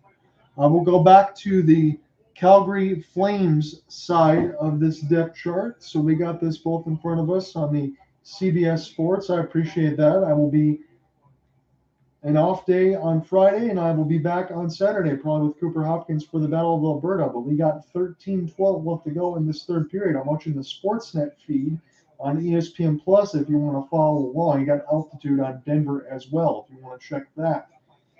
And then once this game is done, I'll have the full game story at hopefulsportsguy.wordpress.com as we hit the 12:55 marker. So McKinnon got his first of the season at 3:08, and that one was unassisted. Tanev will play this one across to Dylan Dubé. Dubé tries to get this across the left side blue line, and there's all sorts of humanity there as it bounces back to Christopher Tanev, and Mackenzie Weegar will be his defensive partner right now for Daryl Sutter's squad. Tipped out in front, tried to find Jonathan Huberdeau, the host of Colorado Avalanche skates, and here comes Nathan MacKinnon off the drop pass for Rantanen. And that one goes just wide of the right post. Calgary now trying to break out right to left. Toffoli will spin around and instead let the forwards take a change as this drops back to Rasmus Andersson and now Noah Hannafin. Noah Hannafin trying to race on an open left wing. He will dump this in across the red line as the forwards again have got their change. Now it's time for the defense to make their change. This falls back to Jacob Markstrom's side of the net. And now this goes to Noah Hannafin. Brett Ritchie will get this in deep. Pavel Francouz will go out with the goal stick to play this one. Brett Ritchie now still being worked over near the left side red line. He's trying to join in there with Milan Lucic. He was open near the right side of the blue paint, but it went just wide. Picked up now by Tanev as he gets worked off the puck. Lucic still waiting out in front of the net, and now he's going to join near the right side red line. And if he still was in front of the net, he maybe could have got a goal off of an auspicious pass. But Colorado will dump this in deep of the Flame zone as Michael Backlund needs to find Mackenzie Weegar, and Weegar will chip and chase this one down the ice as this goes to Blake Coleman, but intercepted now by the Colorado defense. Racing down the middle as Evan Rodriguez tried to do a little bit too much stick handling there as he lost it near the left side of the red line.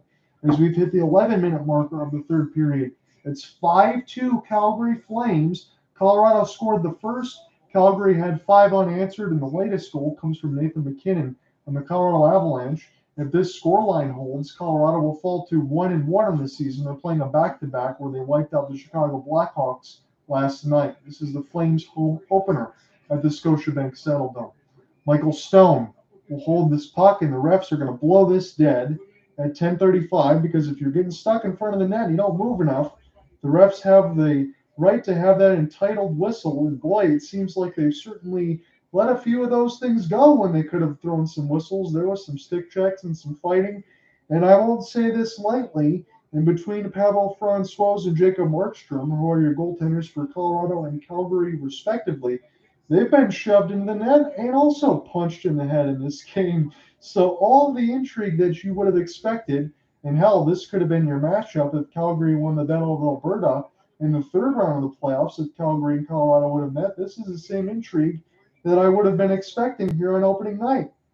So Colorado has a power play and a too-many-men bench minor here for Daryl's center squad. So Milan Lucic is going to serve the penalty. That's not what you want right now if you're the Calgary Flames. And we'll see if Colorado can indeed score on the power play. So face-off win goes back to the Calgary Flames. They're going to dump this one down the ice, and Pavel Francouz is going to leave it here for Cale Makar. You got to watch out here for Cale Makar, even going left to right. He can always do it by himself. He beats the first man, makes him miss, goes through Backlund, tries to go all the way down the ice, but he overskated the puck, so almost called that one unintentionally there. And now this goes to Nathan MacKinnon, and I will throw this out there. Nathan MacKinnon can do the same damn thing. Here comes Nathan MacKinnon as he makes a drop pass in the entry. Here comes Makar Rantanen with a cross. He tried to shoot it, but he missed it all. But Colorado somehow able to keep this in the zone as Evan Rodriguez trying to find it. Here comes Dylan Dubé. If he could sauce this to Mangiapane, he would have been all alone. But it went just too far. Mangiapane will instead dump this down the ice, and Calgary will go ahead and take their change as Mikko Rantanen now will take his turn. It's been a one-on-one for the puck carry as far as Makar, MacKinnon, and Rantanen have all taken their time, and Calgary has been happy about that because they kept clearing it down the zone.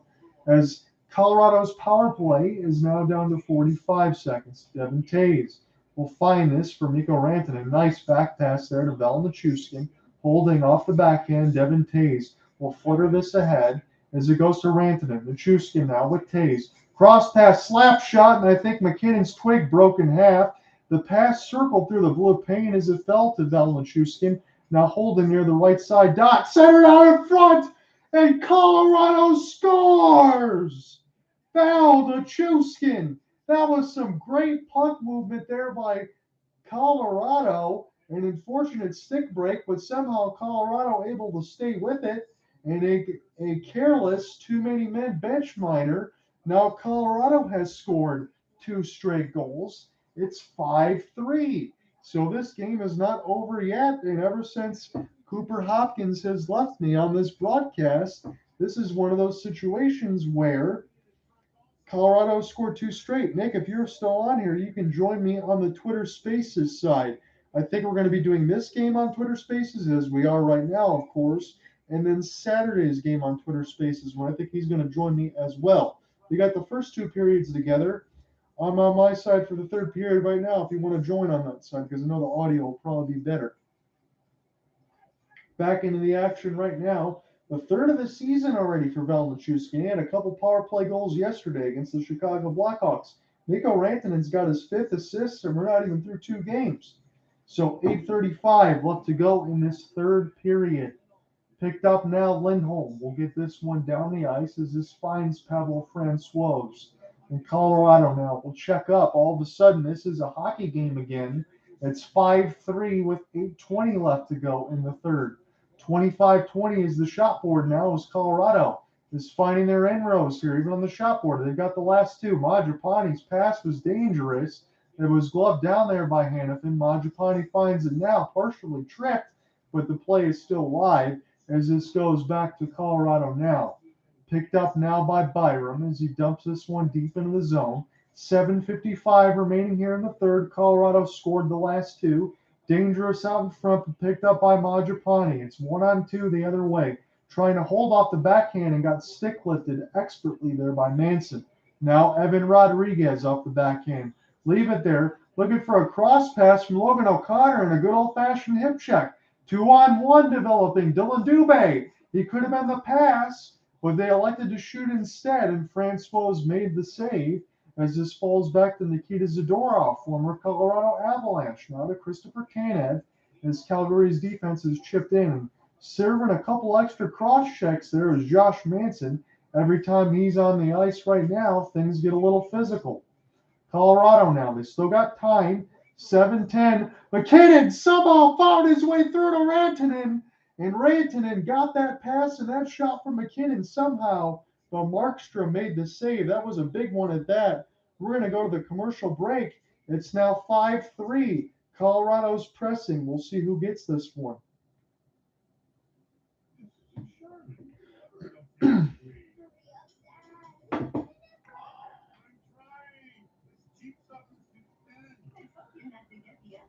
So I know for the rest of the night after this game story is done, I will have to go tomorrow to work in the morning with my mom, so I will not be around after this game is done. But Friday, after I come back, I will be on Friday. And then Saturday night will probably be the Flames-Oilers game if he's going to work with me. So that'll be the schedule there. So when I do get back on Friday, everything should be good. I'm not doing the Red Wings Open or anything else like that because it'll be 7 straight days of doing casting and getting up about 7 a.m. tomorrow. I'm going to need a little bit of respite there. So we're just going to cancel off Friday as far as the coverage, and then we're going to work Saturday for the Battle of Alberta if he's going to do that. If not, then I might just end up covering that one myself because the way Calgary's played in this game, I think between that and then watching Connor McDavid and Draisaitl, I think I have to be on television tomorrow or Saturday at like 10 Eastern. So it's going to be the late game. So tomorrow I will be on for sure, away from the casting.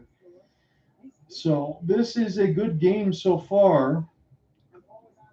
And as I asked Cooper Hopkins when he was in here for the first two, I asked him simply this: did you expect this game to be as high intensity in this first regular season contest here for the Calgary Flames with 3 new pieces additions for Nazem Kadri on his former team, as they just showed the Stanley Cup ring, Jonathan Huberdeau from the Florida Panthers, and Mackenzie Weegar? And he simply said, John, no.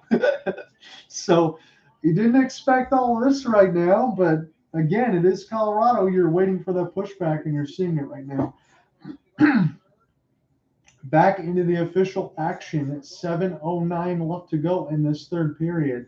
Chance for Michael Backlund to win a defensive zone draw, and that's one of those situations where Calgary has not been good tonight. That is through face-offs. It doesn't matter whether it's a neutral zone, defensive, or offensive. They just can't seem to win them. Mikko Rantanen had a spin off the puck. He got knocked down as this fell back to Devin Tays. The delayed offside was played, so Colorado had to go check up, and Daryl Scudder's squad will make some changes on the defensive end. Turned over by Francois. It was loose momentarily in the blue paint, but Michael Backlund couldn't find it. Trevor Lewis also tried to come together on the forecheck, and now here comes Colorado, although it's a 3-on-3 developing. Calgary has their reinforcements, but they didn't cover the middle of the slot, and Kel McCarr had his shot, I think, just went high. I don't think that they're calling any penalty on this one. He just shot it out of play. And that was incredibly dangerous, having the man that just won the Norris Trophy and the Stanley Cup, and by the way, can score you about 30 goals as it went off the pad and on a play. Also score you 30 goals left alone right in the middle of the slot. That is a missed assignment more than good puck movement. And that was a good save there by Jacob Markstrom as he barely got a piece of it. 6:27 left to go in the third. As you're looking at Mark Crawford on the Sportsnet feed, former Colorado Avalanche coach. I know that well from my Red Wings Avalanche rivalry in the 90s and the early 2000s. So interesting to see him on there. 2-on-1 developing here for Comfer, but he lost the puck. Calgary now, right to left across your radio dial. We'll dump this one down the ice. Calgary in the red, orange, and white. All red pretty much across the jerseys, and the Colorado Avalanche wearing the white tops with the cerulean bottom pants. Colorado in their own zone right now as Samuel Girard will get this to Comfer, places across Evan Rodriguez. That shot goes way wide. 4-0-2 record are the Colorado Avalanche in their last 6 against Calgary, but that's looking a little endangered here as it's 5:30 left to go in the third, although they do have the last 2 tallies. Lindholm, Tanev play crisscross in their own end. Dylan Dubé's wide open. Colorado not really wanting to press all the way through. They're looking more of a counterattack. Last season opener win was October 1st, 2009 here for the Flames. Cooper did not tell me that one, but he did tell me this. I think it's going to be a significant milestone win, and we will get to that if it gets to that point for the Flames for head coach Darryl Sutter. Picked up now by Logan O'Connor. Plays a cross pass off the backhand. O'Connor is the lone pinch here for the Avalanche. See if he can win it. He cannot, as this falls back to Noah Hannafin. Dylan Dubé will shoot this one in off the backhand and take his change, as this falls now in behind the cage of Pavel Francouz to Kel McCarr. 4:40 left to go in this third period. John, I'm your play-by-play man. I was joined by Cooper Hopkins on the play-by-play. I'm closing out this third period here for you. Mikko Rantanen now with Arturi Lehkonen. He's on the first line because the captain Gabriel Landeskog is going to miss the first couple weeks. Played out in front for McCarr. He got held a little bit after the McKinnon pass. It's still alive. A lively elbow was thrown. And again, the referees are just not calling anything right now. 4:10 left to go in the third. Here's a chance for Nathan McKinnon. Turning on the Jets in the high slot. Leaves it there with the McCarr to the screen. But it goes wide toward the right side of the red line. Picked up now, but not cleared out. And was this one played with a high stick? That's why it was blown dead. And that's what we got. We got about 4 minutes left to go in this third period. Come right back on the Sportsnet feed. Let's finish it off.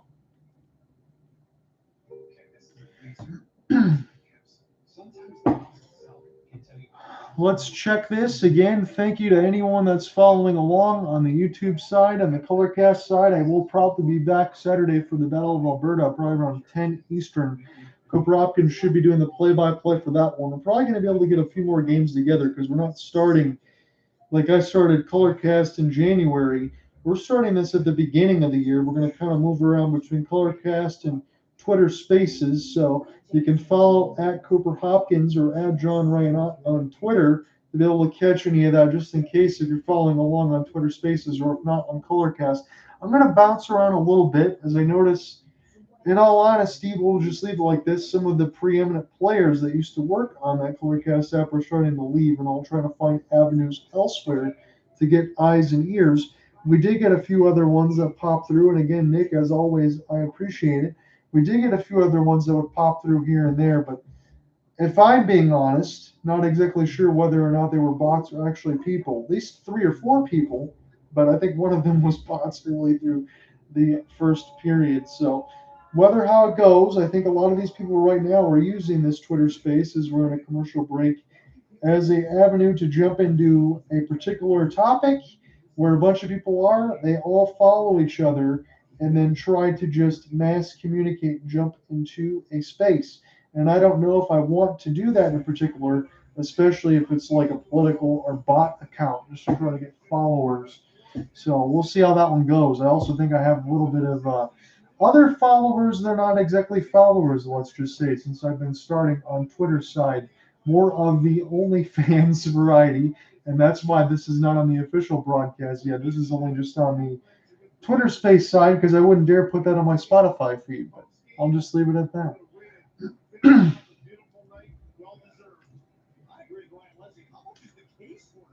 So very cool look on the Sportsnet side is, again, they showed Nazem Kadri's Stanley Cup ring as now he's going over from the Colorado Avalanche to the Calgary Flames. Not only does he get the ring, he gets the case with the video of the celebration on it inside, and it looked pretty sick. 3:40 left to go in the third. Here's a chance for Calgary now. I'm not going to necessarily say park the bus because you'd think with Jared Bednar, even with 3:30 left, a chance to pull the goalie and maybe get within one. They've gotten closer on the shot board and the scoreboard, Chiron. It's 5 goals on 26 shots for Calgary, 3 goals on 23 shots for the Avalanche. As this has been a prime-time game in the season opener at the Scotiabank Saddledome. For all the intrigue that you would want, this game really has provided it, and that's probably why it's closer to the nightcap. Blake Coleman now toward the right side of the face-off dot. As Francouz will just watch this sail across the right post, intercepted there by Backlund, throws it out in front. Francouz just watched it go by off the deflection now. Backlund with Coleman. Nice work up the forecheck there for the Flames. And this will fall to the Avalanche, and they really need to get something going. And they're running out of time with 2:45 left to go in the third. Picked up now, Valenchuskin, intercepted there by Dylan Dubé, as this goes back off to the backhand of Colorado to dump this one down across the red line. Mikko Rantanen holding, plays a pass across. That one was Arturi Lehkonen, and somehow he didn't get a stick on it. So now Jared Bednar has vacated the goal crease there for Pavel Francouz as he steps to the bench. So Colorado has it in the offensive zone. Crisscross pass. Mikko Rantanen centered out through the traffic, stopped by Markstrom. Colorado still with it in behind the cage in Gretzky's office. McKinnon, Rantanen, Kel McCarr, now to Rantanen. Rantanen now double pass to Rantanen, back to McKinnon, but he couldn't get the stick on the ice. McKinnon holding off the backhand. As this falls to Dylan Dubé, tries to chip it into the empty net, but he missed it all. And that's going to get touched up by Devin Tays. This will be a hybrid icing, so it's going to be an offensive zone draw here for Colorado. If they win this draw, and they've been good tonight, maybe they can step in a little closer. It's 5-3 thanks to 2 unanswered goals by the Avalanche. So $1.53 left to go in this contest. It is the latest 2 goals courtesy, and let's get this squared away, from Nathan McKinnon and Valenchuskin. Valenchuskin on the power play. Valenchuskin's got 3 power play goals in the season, and he's got 3 in totality. Nazem Kadri needs to win a defensive zone draw, and he does. He's like the only one for Calgary that's actually won some draws. Beautiful stick check work there by Kel McCarr. That would have been an easy empty net goal here for Calgary, but we play on. Evan Rodriguez lost it. Jonathan Huberdeau ran into the referee, tried to play a pass across, got intercepted by Kel McCarr, and then gloved down into the neutral zone battle. And now we get another offsides with $1.32 left to go in the third. So Sportsnet is showing the Safeway play of the game right now, and I had a feeling this would be the one. So Mackenzie Weegar right off the shot block. Mackenzie Weegar with a long pass finds Rasmus Anderson. He beats Pavel Francouz for your play of the game, and that certainly would have been the one I highlighted. So good job on that regard.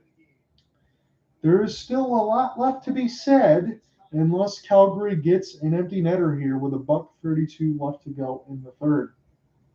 It's going to be a timeout here for Jared Bednar's squad. Again, they played last night.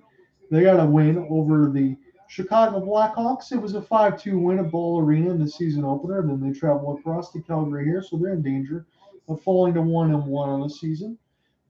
Calgary is going to improve to 1-0 if they get this one and try to win their season opener. And they haven't done so again. I can't believe that Sportsnet feed, that stat that splashed across since 2009 against the Canucks. So hard to believe, but that is certainly the case. And this is a big time one to get. And look, we understand the pusher side, and I will leave it like this, that Colorado, you knew that they were going to bring.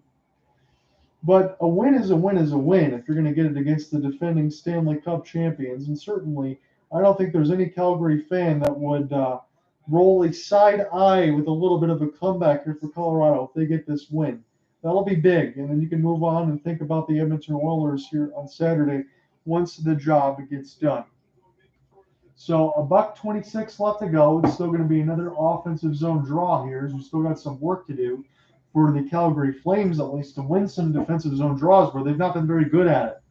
So Elias Lindholm, he can't get this one, and then somehow it just went to Jacob Markstrom, still kept in, and then now played from a knee. Is this a chance for Jonathan Huberdeau? Centered a pass out in front, unselfishly didn't take the shot. He tried to find Lindholm. Huberdeau loves to be the bread man, but you got to be careful at this point and not give it east-west here for Colorado, even with a minute left down, too. They can be dangerous. Nathan McKinnon off the backhand, fights through the check, keeps the puck alive, still with it there. Mikko Rantanen trying to find it there with Kel McCarr.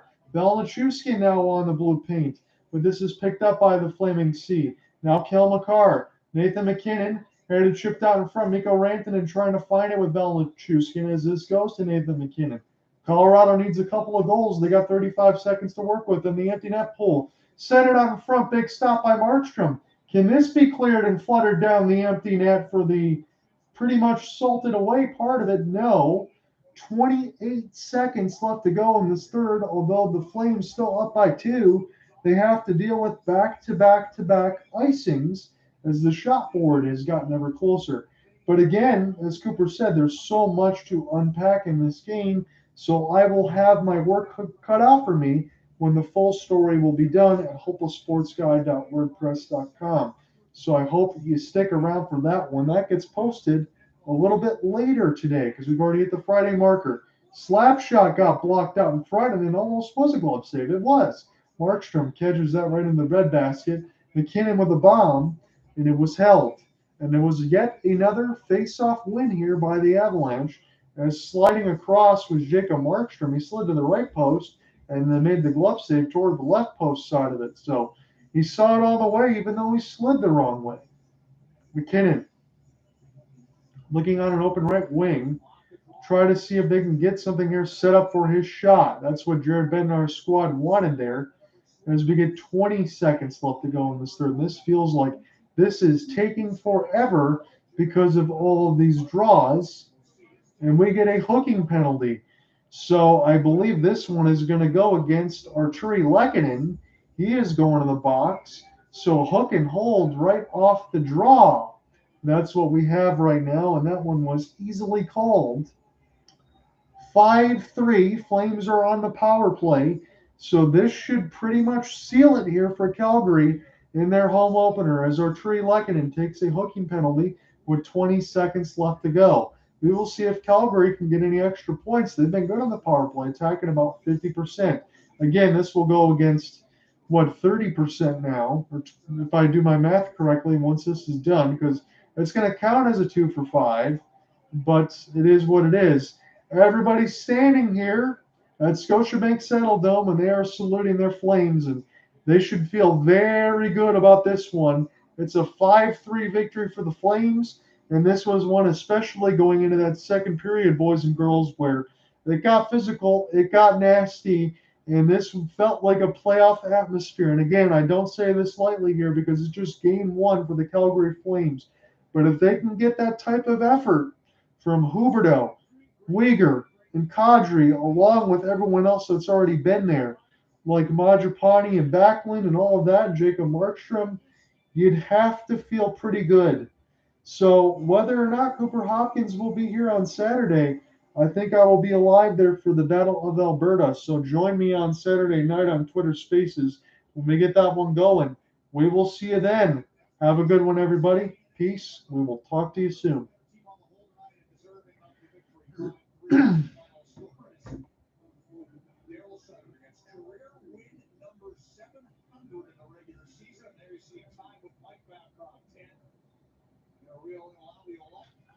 So win number 700 there for Daryl Sutter. He is tied with Mike Babcock, 10th all time, and I will make sure that I put that in my story.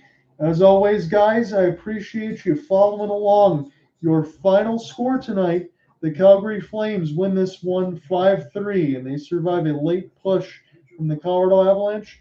I will see you Saturday night. Have a good one, everybody. Take care.